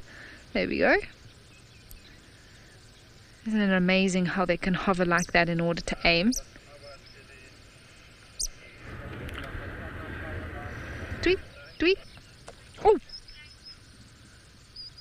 Well done, Mpo. You are amazing. It's not easy to keep up with birds on the move. Oh, he's hovering again. Oh no, he landed on top of that tree.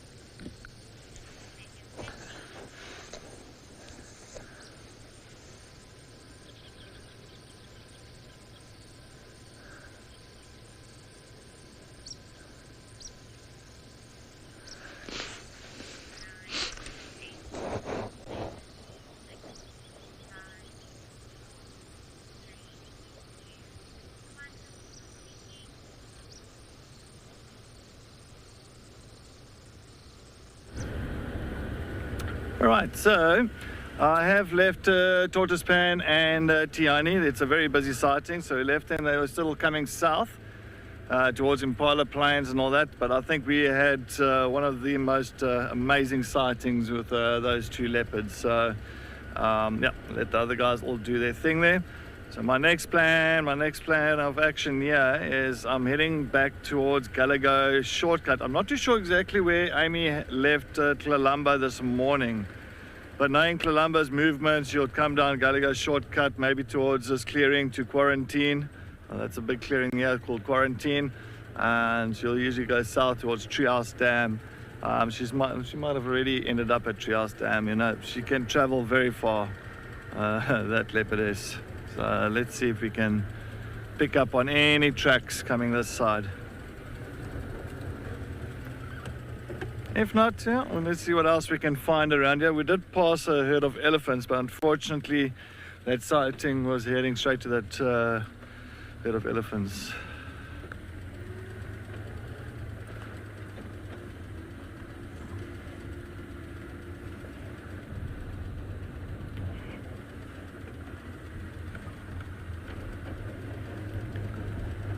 Alright, thanks Nadine. Alright, well, we'll just take a look here. I'm going to go up Galago shortcut. And let's see if maybe she'll decide to pop out here for us. And as I said, maybe I'm sure she's already moved quite far during today. Alright, let's see. Just want to make sure I'm not going to miss any tracks coming down here.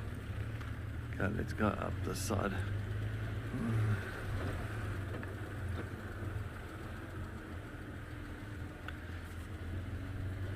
That, or sometimes she also likes to head back towards Gallagher Pan. She likes Gallagher Pan area as well. So, well, let's just take a look here. Let's just take a chance and go straight up.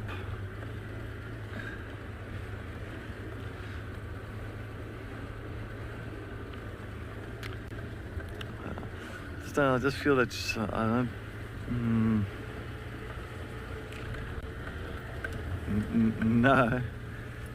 No, Nadine, I won't go the way that I think she won't go, because no. I'll go to the place where she would go. You're not making sense. Thanks, Nadine. Thank you for your input, Nadine. Anyway.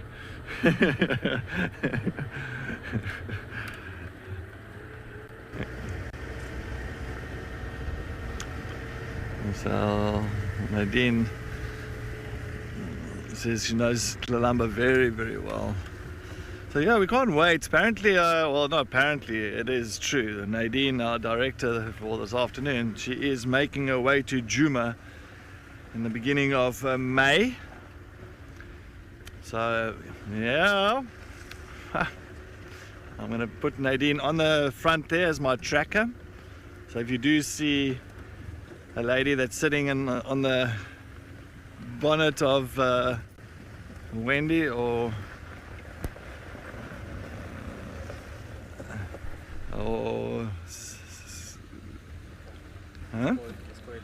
Safari. Yeah. I'm gonna call it Safari. Yeah, Sentinel. Sorry, Safari, Sentinel. I'll put her on the bonnet. Yeah, yeah, Safari Sentinel. I like all this Safari.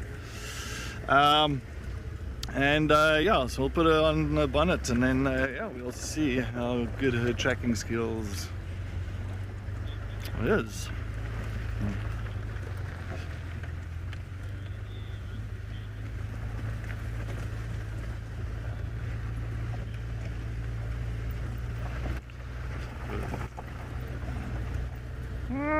So Nadine thinks she's going to find us all the most amazing sightings. She is the top tracker. All right, well, as we say, there's a beautiful saying, the proof is in the pudding.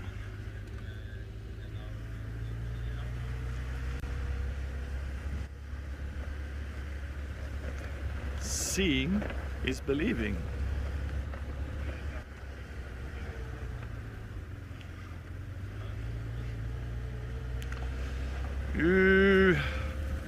All right, so Marips, I want some updates on Marips. No updates. I think the last update was with me when I was with him this morning. Nobody else really spoke to the Sabi Sand. They were just very happy that we went there this morning. They were very happy about him climbing up the tree and busy eating and busy trying to pull these other kill out of the tree. And they said that is fantastic sign. Same as the vets from Wildscape. I also heard about the sighting this morning, and they are very happy with that. So yes, that is the latest update. We will keep you updated on him as soon as we head into that area, or if somebody's been into that area and has spotted him, they will let me know immediately, and then we shall keep you informed about that.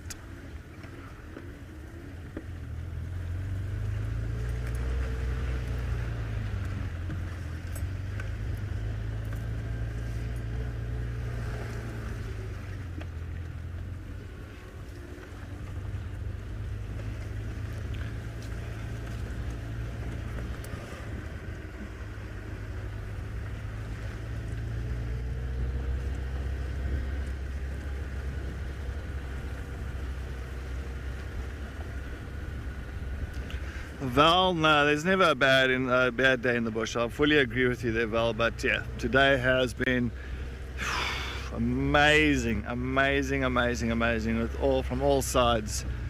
So yeah, I cannot be sad of a day like this. No ways. Especially after such a hectic day yesterday.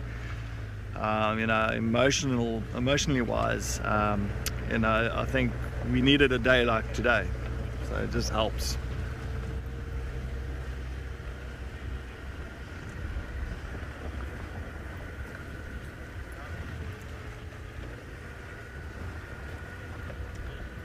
I don't know, maybe just, Nadine, just keep your eyes on dam cam. Just keep your eyes on dam cam. Maybe old Kalamba might end up going to Juma Dam. Very possible.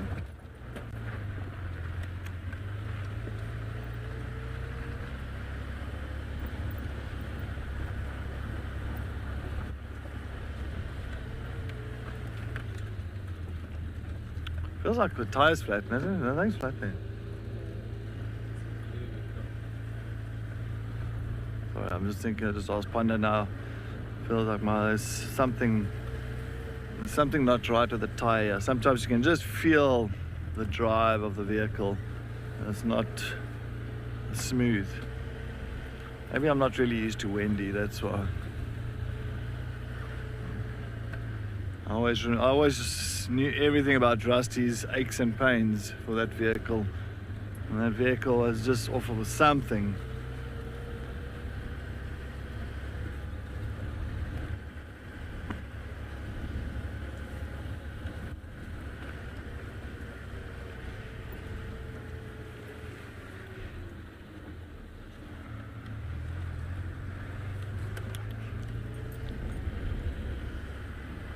Alright, so we're on the northern boundary now.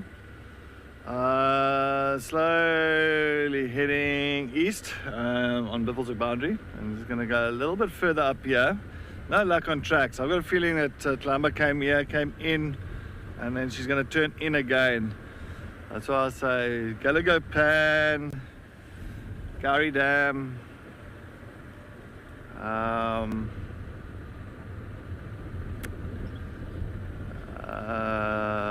the big open clearing just south of a Camp Treehouse Dam, that area.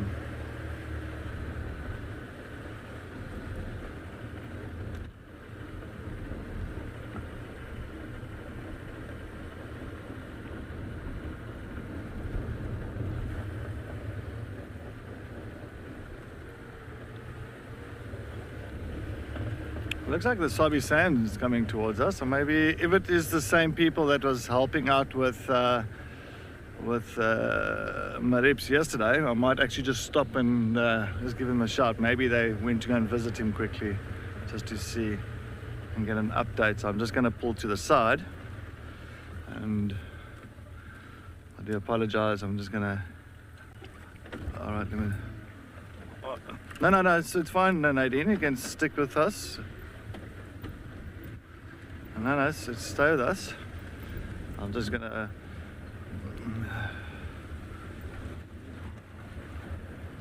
It looks like it is them. So I'm just gonna quickly give them a shout here. I'll just find out a little bit about me. Afternoon, how are you? Good, thank you. Good. Yeah, did you just come from Marips? Yeah, we just came from having a look. And? Back in his tree.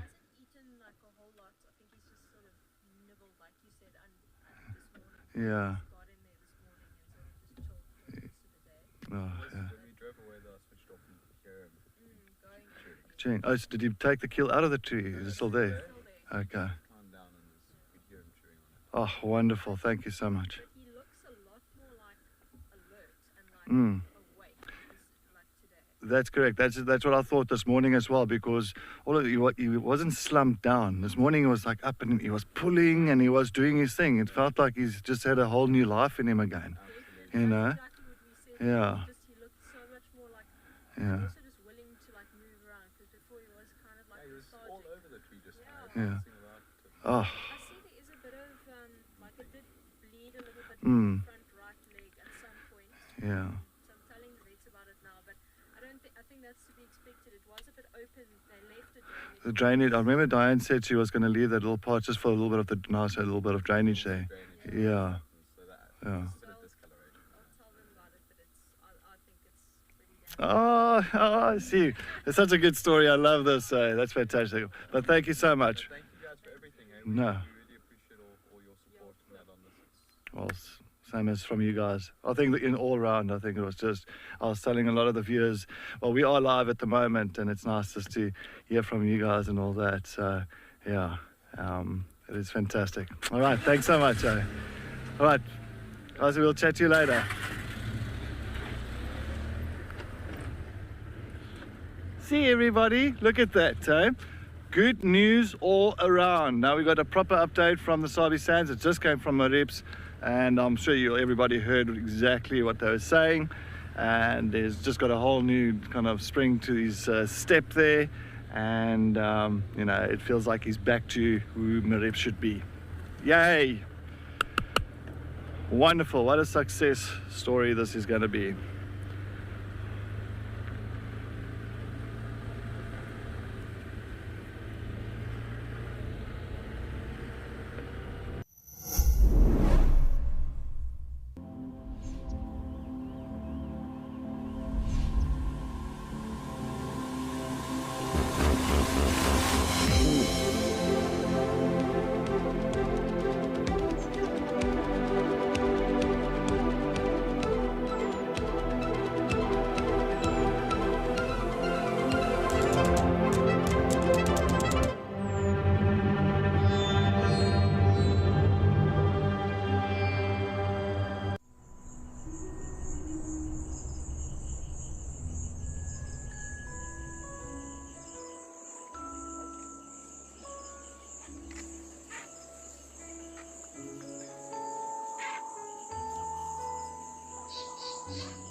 We are coming up towards Treehouse Dam now.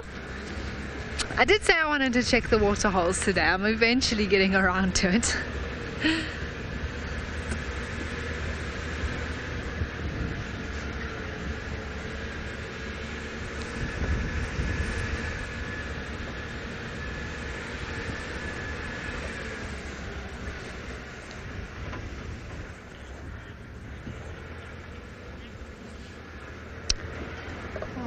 When we arrive at the water hole, I'm just going to take a second, scan around, maybe a bit of a sun at the moment. We can also see how the light is doing to have a look at the moon, maybe to show you all. It is looking quite beautiful.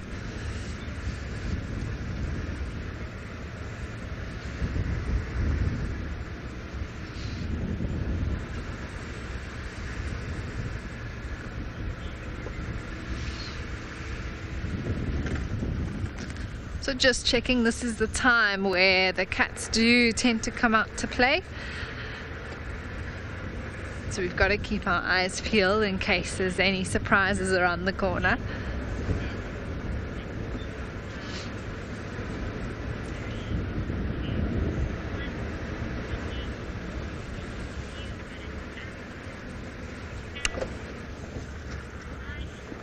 What do we have here, everyone? A little surprise around the corner.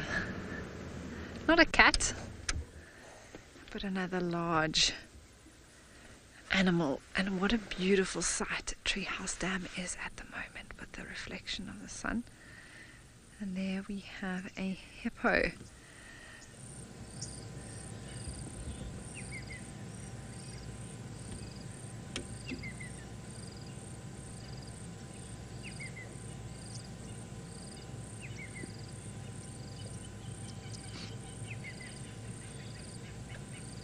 Hopefully he'll grunt for us. It is my ultimate bush evening sound. A hippo grunting.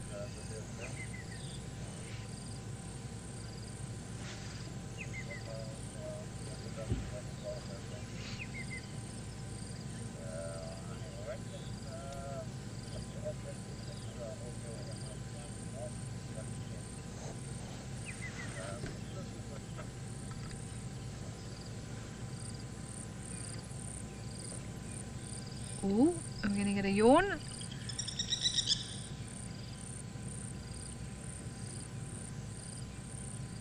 Wow, look at those jaws.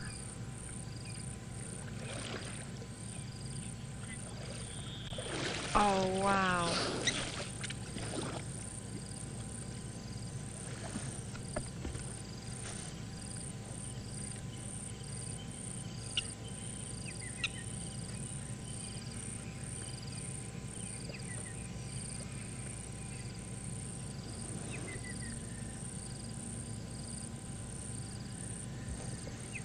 For those of you who may not be aware, we are now offering a YouTube membership program where there are some great benefits, and the best one being that all our content will be an ad-free stream where you can rewind and pause. So you can go to our YouTube channel and click join to find out more. This is a really simple process, and if you are on DSTV, think about coming across to YouTube for an ad-free experience for a fraction of the cost. All relatively smart new smart TVs have the YouTube app, and it's quite simple and easy to use. So please do consider joining the YouTube membership program, and you can have access to all our content ad-free. That is completely in your control, which is quite awesome. So have a look on our YouTube channel and you can click join to find out more.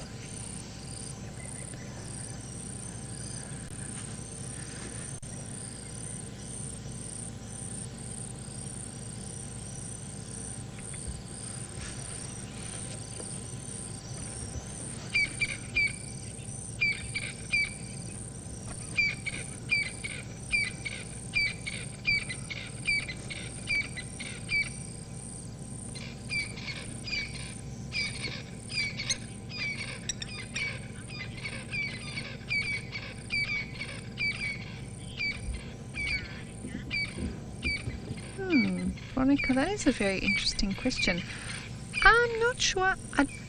It's possible. I think the biggest thing that they're susceptible to is dehydration. They've got a sensitive skin in that regard. It's why they need to be in the water so much.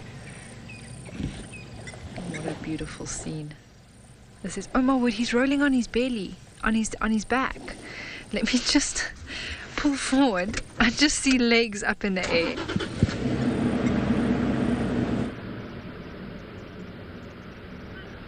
That was amazing. I don't know.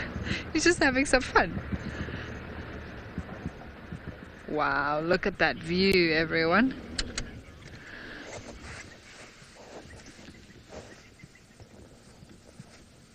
What a beautiful sunset here at Treehouse Dam. We may even see this hippo actually come out of the water completely. He might spray his dung, he might do some yawning, do some grunting, all about territorial markings and sounds and sights.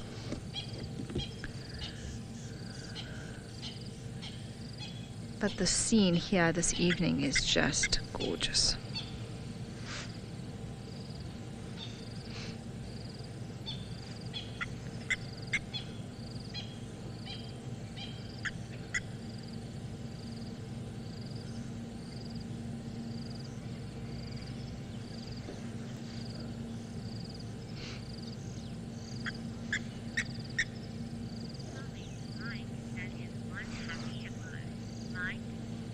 Absolutely, he did look very happy at that moment. I don't think I've ever seen a hippo do that actually. Legs in the air, in the water.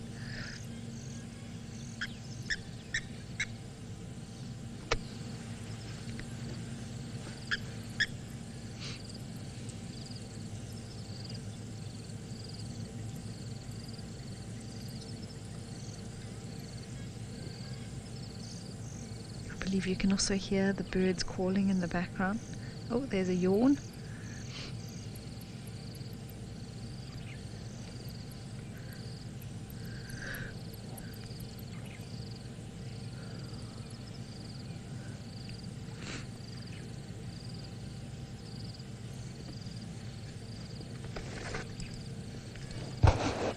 Mouth is open there. Oh. There we go. Wow.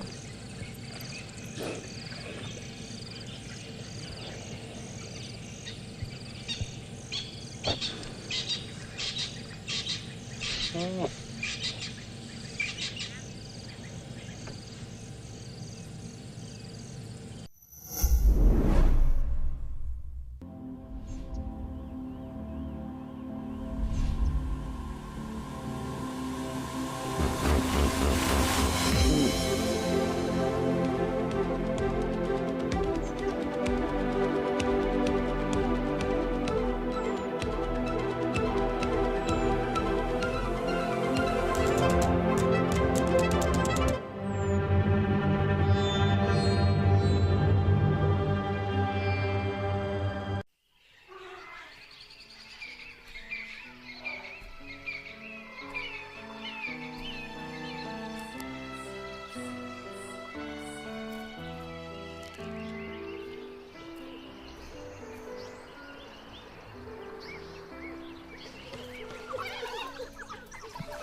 That was incredibly special to be here at the exact moment that hippo got out the water.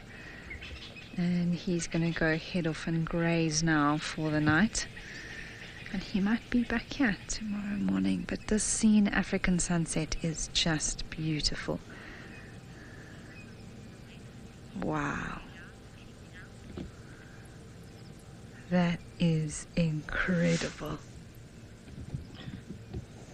Phew. It's like a postcard.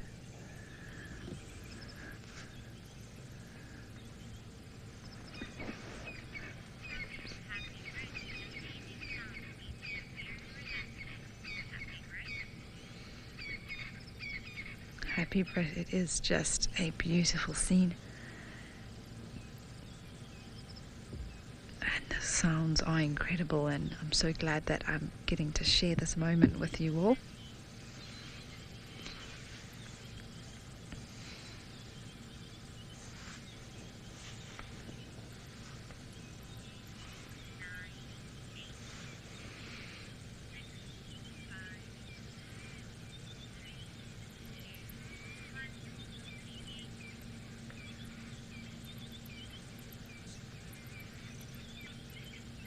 We've just got a grey heron here at Buffelshoek Dam. You can see just caught a frog. Look at the frog. Shame. Just trying to wash maybe the slime off the frog or something. He keeps on dipping the frog in there. Maybe he's trying to resuscitate the frog. I'm not too sure. No, I'm just joking. No, it is just caught it.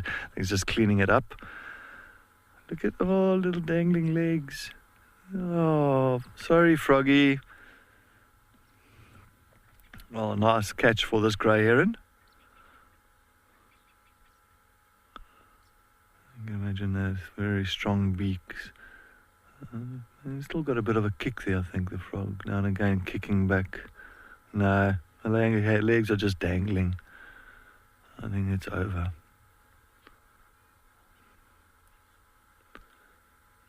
You're going to see this grey heron's going to grab it and have one huge gulp and gulp it down. But for now, it's just trying to wash it off. You can see, clean the food before I eat it. Don't want any slime or sand or any sediment on the frog.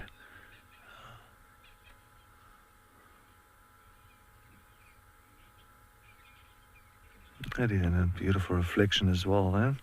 Isn't that stunning? What a scene. Right, we are losing a little bit of light now. Just swallow the thing.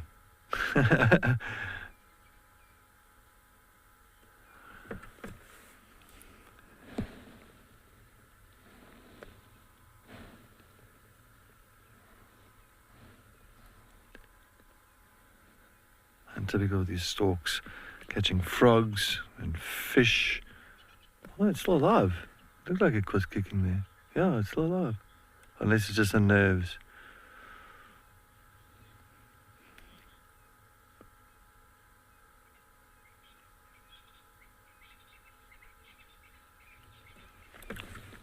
Toxic frogs in South Africa. Sure. I think the reed frog is the painted reed frog is got some toxins in it. There's quite a few actually. I'm trying to think exactly what other frogs. There's one or two that secretes toxins from its skin, and it's not good for animals to digest. It actually almost makes them foam out of their mouth if they do grab it, but I can't think of the names now. It caught me by surprise there. Nadine will let me know.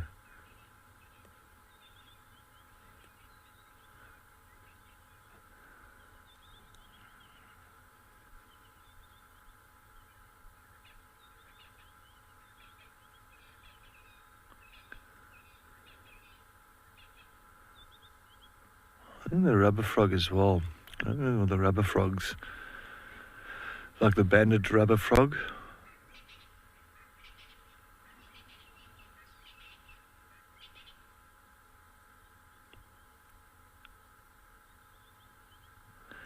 We are losing light now, eh? All right, so we are gonna go into IR, so you got infrared. You're gonna see that it's gonna change from color to black and white, so we can view this at night time now with the infrared light.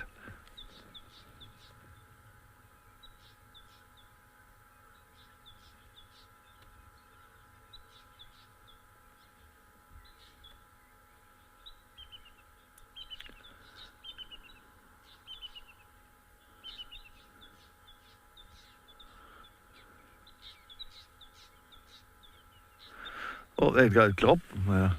All right, so the true toads are, so thanks Nadine. So it sounds like this is some of the true toads. And the grass toads and that might be also toxic. I'll have to take a look at that. I'm not too sure exactly all the frogs that's poisonous here in this area. I'll have to just double check on all that. All right, well, it looks like that grey heron had a nice dinner. Now it's making me hungry. I think we're going to slowly start moving from here. All right, let's move on. Let's go. On we shall go. On. All right, so a quick update as well. So with Marips, if you haven't heard about or you didn't pick up on the Sabi Sands, we just passed the Sabi Sand people now that helped us yesterday with Marips, and came to him. They just came from him. And what they said, if you didn't hear nicely there, what they said is that they are very, very happy with his progress. He's jumping around in the tree a bit. He's actually moving all over the show in the tree. He's actually busy chewing on the kill. Now and again, he went to the kill to go and feed a bit. So they said the only thing they saw was a little bit of blood coming there on his chest area. Sounded like there's just a little bit of blood coming down from his chest area, but remember I was saying yesterday that the vet or the surgeon, what she said, she left a little part open here just for like a drainage, so just a little bit of drainage, so all the blood in that collects under the skin where it was stitched up, all that blood that runs down, at least he's got a bit of a drainage at the bottom to let it come through instead of collecting under the skin. That's the only thing, so that is normal. Other than that, they said he's looking brilliant and they are very happy with his progress, and this is exactly what we saw this morning as well. You know, you can just see he's very vibrant. Anyway, well, we're going to continue going south. Let's head over to Amy.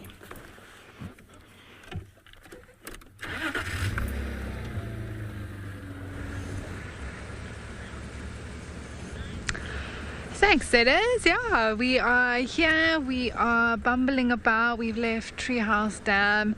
What a beautiful evening that was. Just checking what was behind us there. And sure, I'm still actually in the sunset, still going on my left-hand side. So every now and again, I'm just taking in the scene. As we get into winter, we get the most beautiful extended sunset. So I mean, summer's gorgeous for its own reasons, but what happens at this time of year now, especially April, May, June, etc., is that the sunset itself is pretty average, if I could put it that way. The sun just goes down, but once it's down, we get this glorious glow on the horizon, and I love the silhouetted trees. It's one of my personal little fill my cup moments. I get so much joy from watching that, and that's exactly what's happening. What we showed you at the waterhole, those are the moments I live for out here in the bush. It just is, yeah, it really is special, and it just brings you down to earth in this moment right now. And I'm so glad, like, through Wild Earth we get to share that with all of you at home. It's incredibly special because not everyone is able to come to Africa. Not everyone can afford to go on a safari and experience that. And so we get to share that with you, and I get to share a little bit of my heart with you all as well. Not to get too sentimental about these things, but it is very, very, very special. All right, we are driving around and just having a look what we can find, everybody. I'll get the spotlight out just now. For now, I've still got enough sort of ambient light around.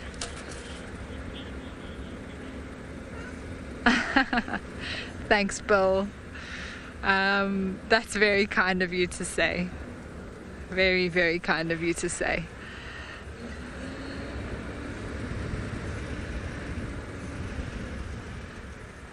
See, the first stars are coming out now as well.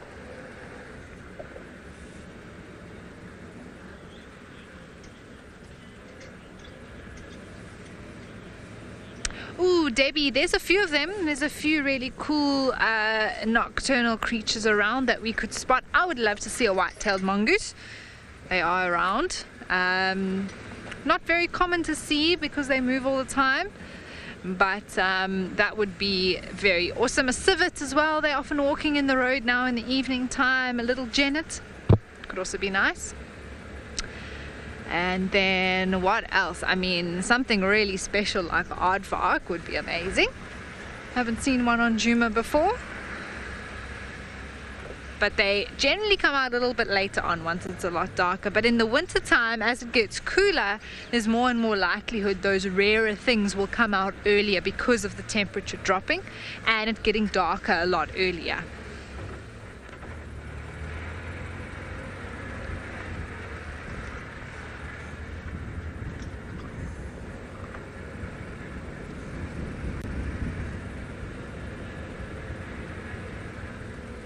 But a white-tailed mongoose would be my first prize.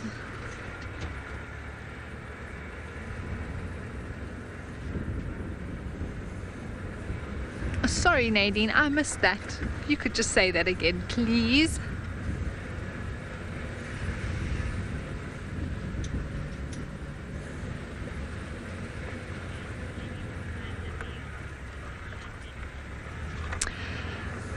Okay, yes, everyone, please remember that we are still live and interactive, so make sure to send through your comments and your questions to us. We would love to hear from you. Let's chat away.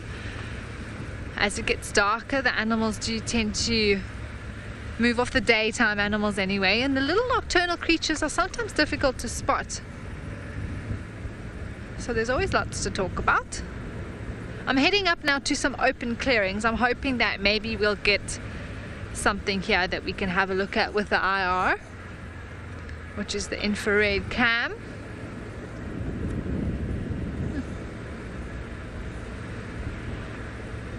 Oh, and all of a sudden, as we've come out of that drainage line, it's a lot warmer up here.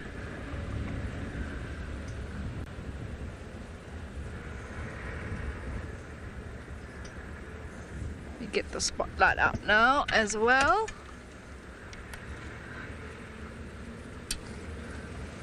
Who knows? Maybe we'll find some spots on the way home as well. Fingers crossed. But I've seen so many leopards in my first 2 days here. Actually feels a little bit guilty. So many. Who knows? I might see some more tomorrow, depending what TP and Tiana do.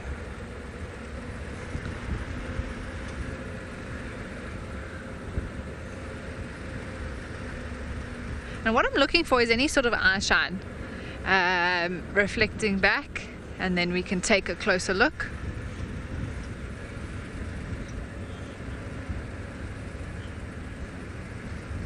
Alright everybody, while I'm bumbling and looking around here, you are going to head off to take a look at what Panda and Steve got up to on Tuesday for a virtual safari.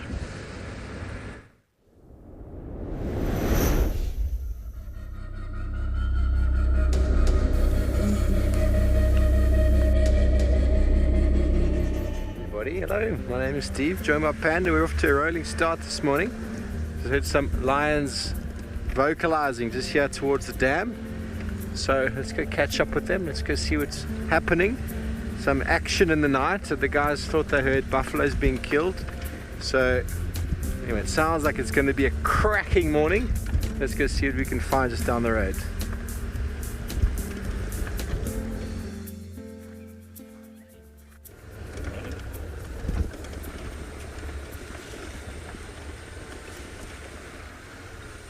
Hello. Who are you? We're looking for lions and we found one. Copy that, Wolf. Enjoy. Well, you have been hammered.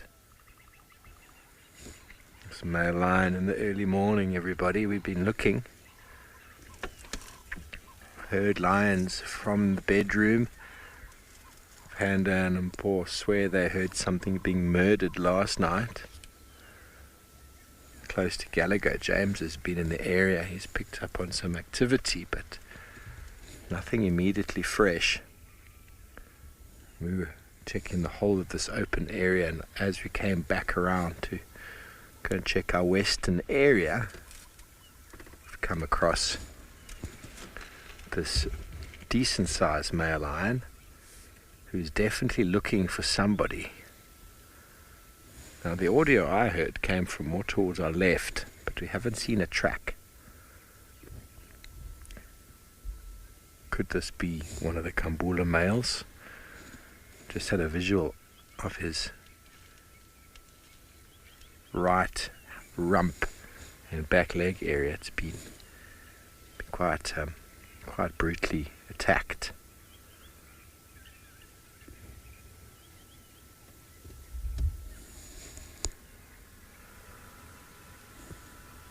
Such incredible views of this male lion walking through the misty open area.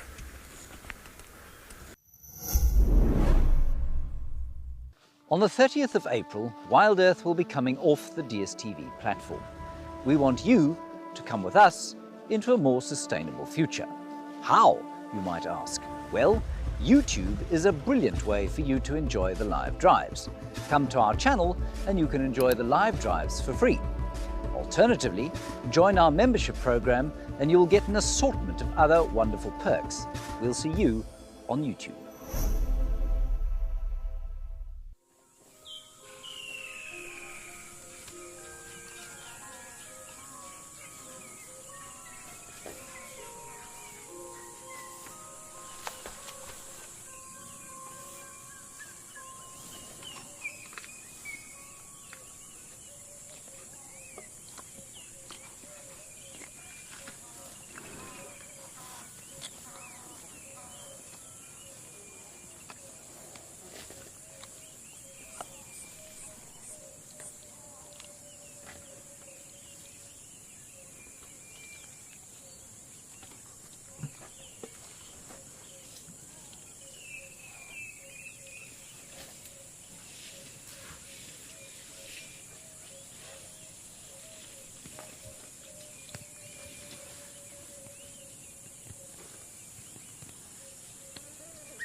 Bush and subsequently has disappeared. We haven't managed to relocate on him again, so what a splendid way to start our Tuesday morning.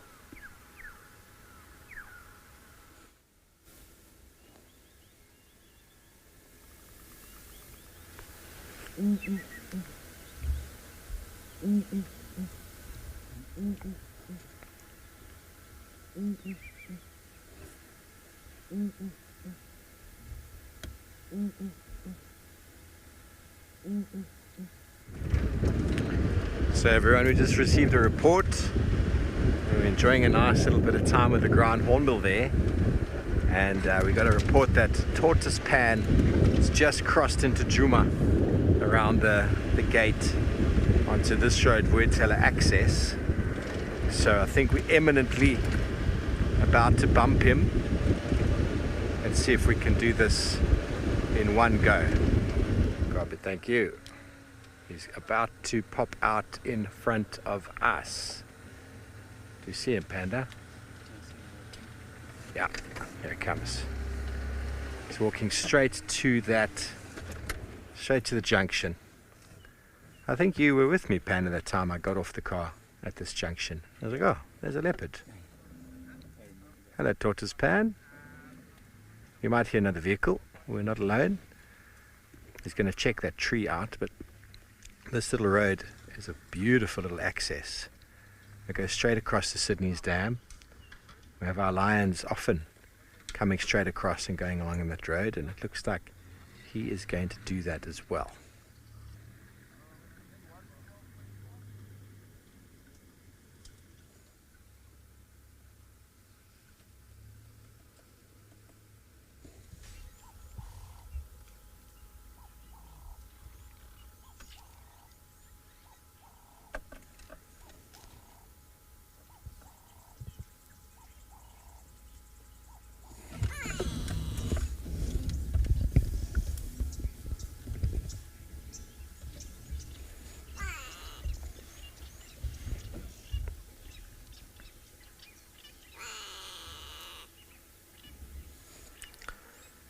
Oh, there he goes, the one and only Tortoise Pan, heading off across the boundary into Buffelshoek. We're just here at Baobab Dam. This is the Buffelshoek boundary. He's probably going to go and spend some time at the Pan, maybe the dam, and then maybe he'll continue his route, or he might chill for some hours and continue a little bit later this afternoon. Very likely though he'll continue his route after he's had some rest, come back again, go sort of through the middle western parts of Djuma, then out south again. It's hard to say, but there he goes into Buffelshoek. What a wonderful morning.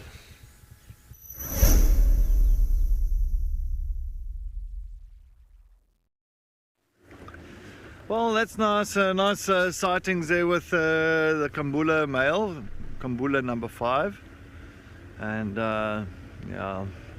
Be nice to see all 4 of them together again. I'm hoping that we get to see that.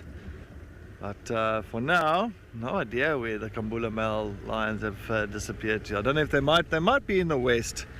Very possible. That's why the Nkuhumas and that young Telemati male pretty much went straight east along Gowrie Main.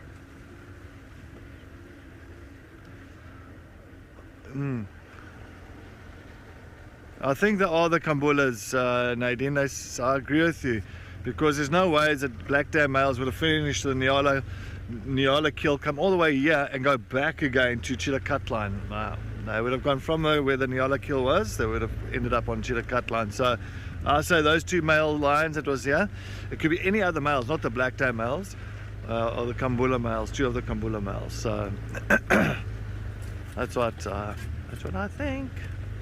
And then they went towards a big clearing here, and then we didn't see any other tracks. Nothing on Vuitela access. I don't know where they ended up. Maybe we bump into them here. Never know. Maybe we find them here, waiting for us.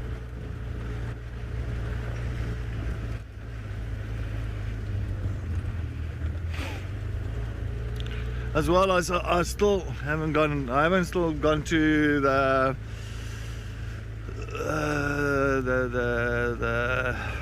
hyena den. Sorry, Nadine. You'll have to go that comment or question again. I'm just quickly thinking about the hyena dens. I haven't even gone to any of them, so I have to do that. I might do that tomorrow morning. Go look around at Taxons Road. Go look around at some of the. Look at some of the other den sites, maybe towards Elephant Carcass. I just want to take a look, because apparently it sounded like maybe Ruben was pregnant. Canine Girl, yeah, the bush is full of surprises today. I agree. You never know. You never know, as Rexon always says. You never know. So, yeah, let's Let's take a look on this clearing. Might get lucky here. Of course, you'd never know.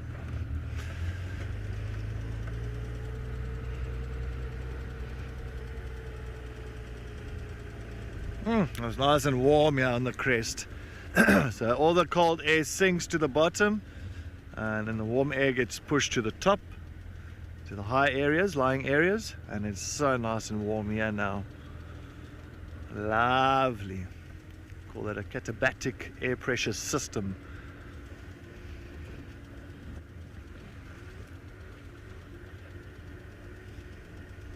That's why in winter time all those low-lying areas, those little dips, are so cold.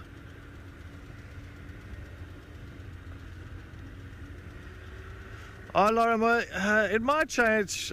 Look, to be honest, with Marips is Marips. I mean, I think at the end of the day, we saw him this morning, this afternoon as well. So I would say he's not really worried about the peeps. You know, not. I don't think he's, you know, his entire, how can I say, character and personality will change due to the situation. Yes, it is a bit of it's trauma. I mean, it is trauma to him for sure. But I don't think he's going to be like, for instance, I'll just say Mulwati, for like his father. You know, Mulwati will always avoid us. I mean, if it was Mulwati in the tree this morning where we saw Marips, Mulwati would have come down there and he would have been gone. We would have not seen him again, you know. But Marips didn't even care about us. He just looked back, gave us one glance and continued doing his thing. So, yeah, but it's difficult. Time will tell. Let me look at Tavangumi, for instance. Now, Tavangumi also had that huge scar from the snare. You must remember, his wound was terrible, absolutely terrible, from the snare. And then when we saw him on that day, yes, I know he ended up not, you know, he went towards, you know, some areas where he wasn't supposed to go and all that. Oh, sorry, I think I got stuck there. But with the vehicle, you saw he was next to us. He didn't really worry about us at all. So it didn't really change his behavior in that way. So, you know, with the vehicles and with our presence. So yeah, I'm sure the rips will be all good. All good and well.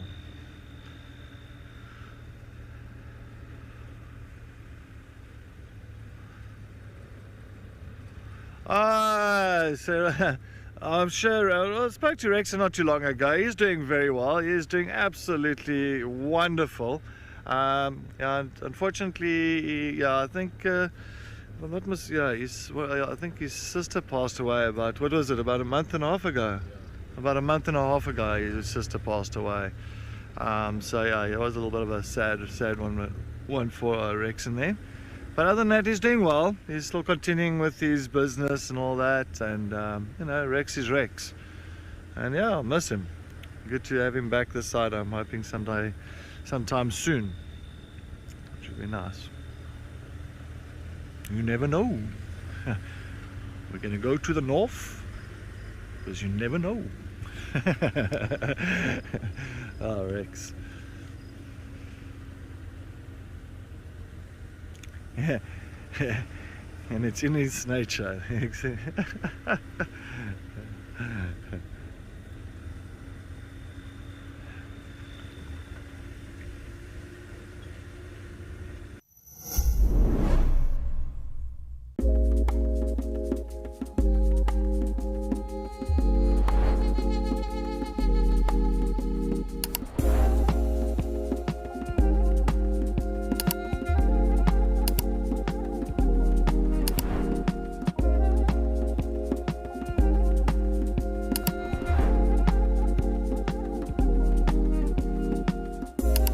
This is On Safari.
And so eventually they'll start settling down. Some of the ones that did move off as the vehicle came around, they are a bit skittish, of course, at night. They'll start gathering back together and relaxing for the evening. All right, head over to Cedric. Tlalamba. Tlalamba. There we go. I thought she was going to come through this side, and here she is on Vuyatilla access and busy rolling around in some dung. Good afternoon, Tlalies. Yes, girl. Hey, Tlalamba. Yeah, we're noticing you now. Oh, right there. Yay! What a way to end the safari this afternoon with old Tlalamba. Hey, that is wonderful. All right. Just want to see what she's going to do then. All right. So she's going to mark there. Oh, Kali, yeah, that's what I thought. She must have been in this block. That's why I thought, well, we've got to take a look here.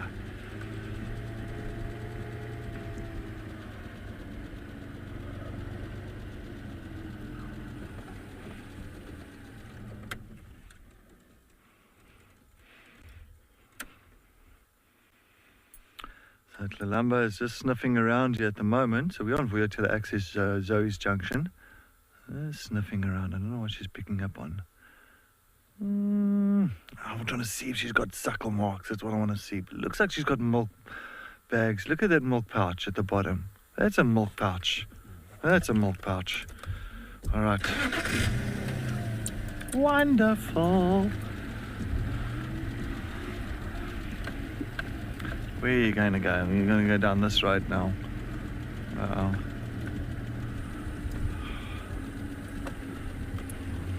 I know, that's true, Nadine. We will see them very soon. Well, I'm going to try and get around. What's it? Sorry, I just want to look at the time quickly, see if I've got enough time here. All right.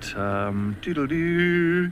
I'm going to follow, yeah. I want to just get a nice little walk by. So I think just after this termite mound on the right-hand side, I'm going to quickly shoot around, do a nice wide berth around here, and get a nice walk by from the queen of Juma, a beautiful leopardess known as Tlalamba.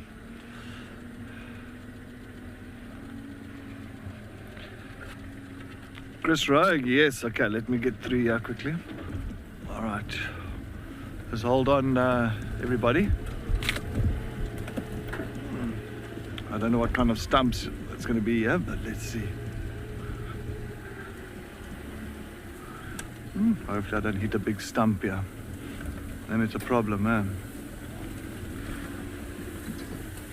Oh, we'll see if I'm still right here. Am I still going right? Where is she? Hey, she's gone ahead of us.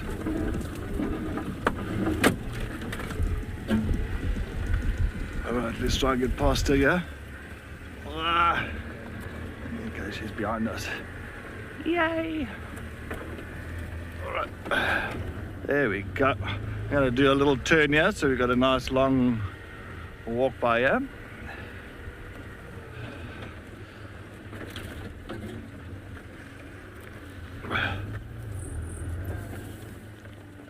Be ready. Oh, come on, to turn this vehicle. Here she comes. Here she comes. All right, Tim.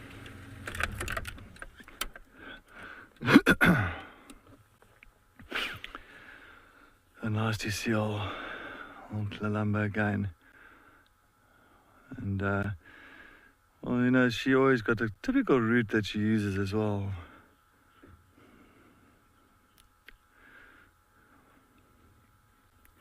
Stuck in bed, thank you so much. It was a fantastic drive again this afternoon.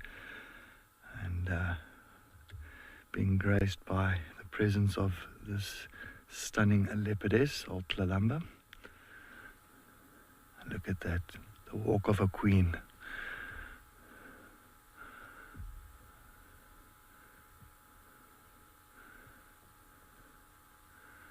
And I'm hoping that she will show us her youngsters one day.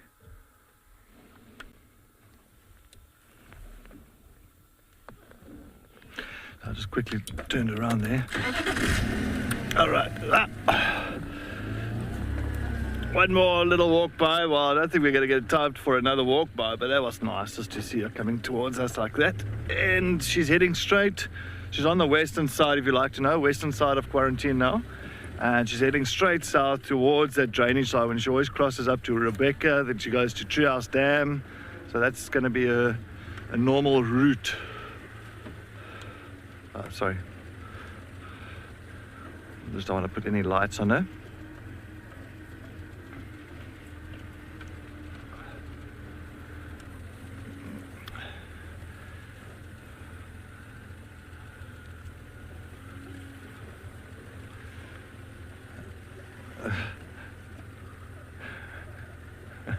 Chef, thanks so much.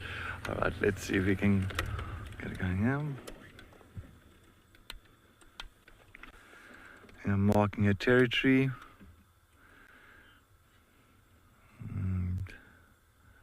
Oh, she's seeing something. She's listening up, but we will follow up on her tomorrow morning, straight towards Treehouse Dam. Treehouse Dam, it's going to be. Let's see, maybe she'll be up in one of those marula trees around Treehouse Dam, which would be fantastic. I think she's just going to go and sniff something on the left there. She's going to come back onto frame. But yeah, thank you so much for all the comments and questions, everybody. Thanks for joining us once again on our Sunset Safari. What a wonderful day we've had on Catterday Saturday. And what a way to end Catterday Saturday with the Queen of Djuma, old Tlalamba. But yes, please make sure that you join us once again tomorrow morning on a beautiful Sunday morning on our Sunrise Safari. And that will be at 6 a.m. Central African time. From the Wild Earth team, from Tlalamba, have a wonderful evening. Good night.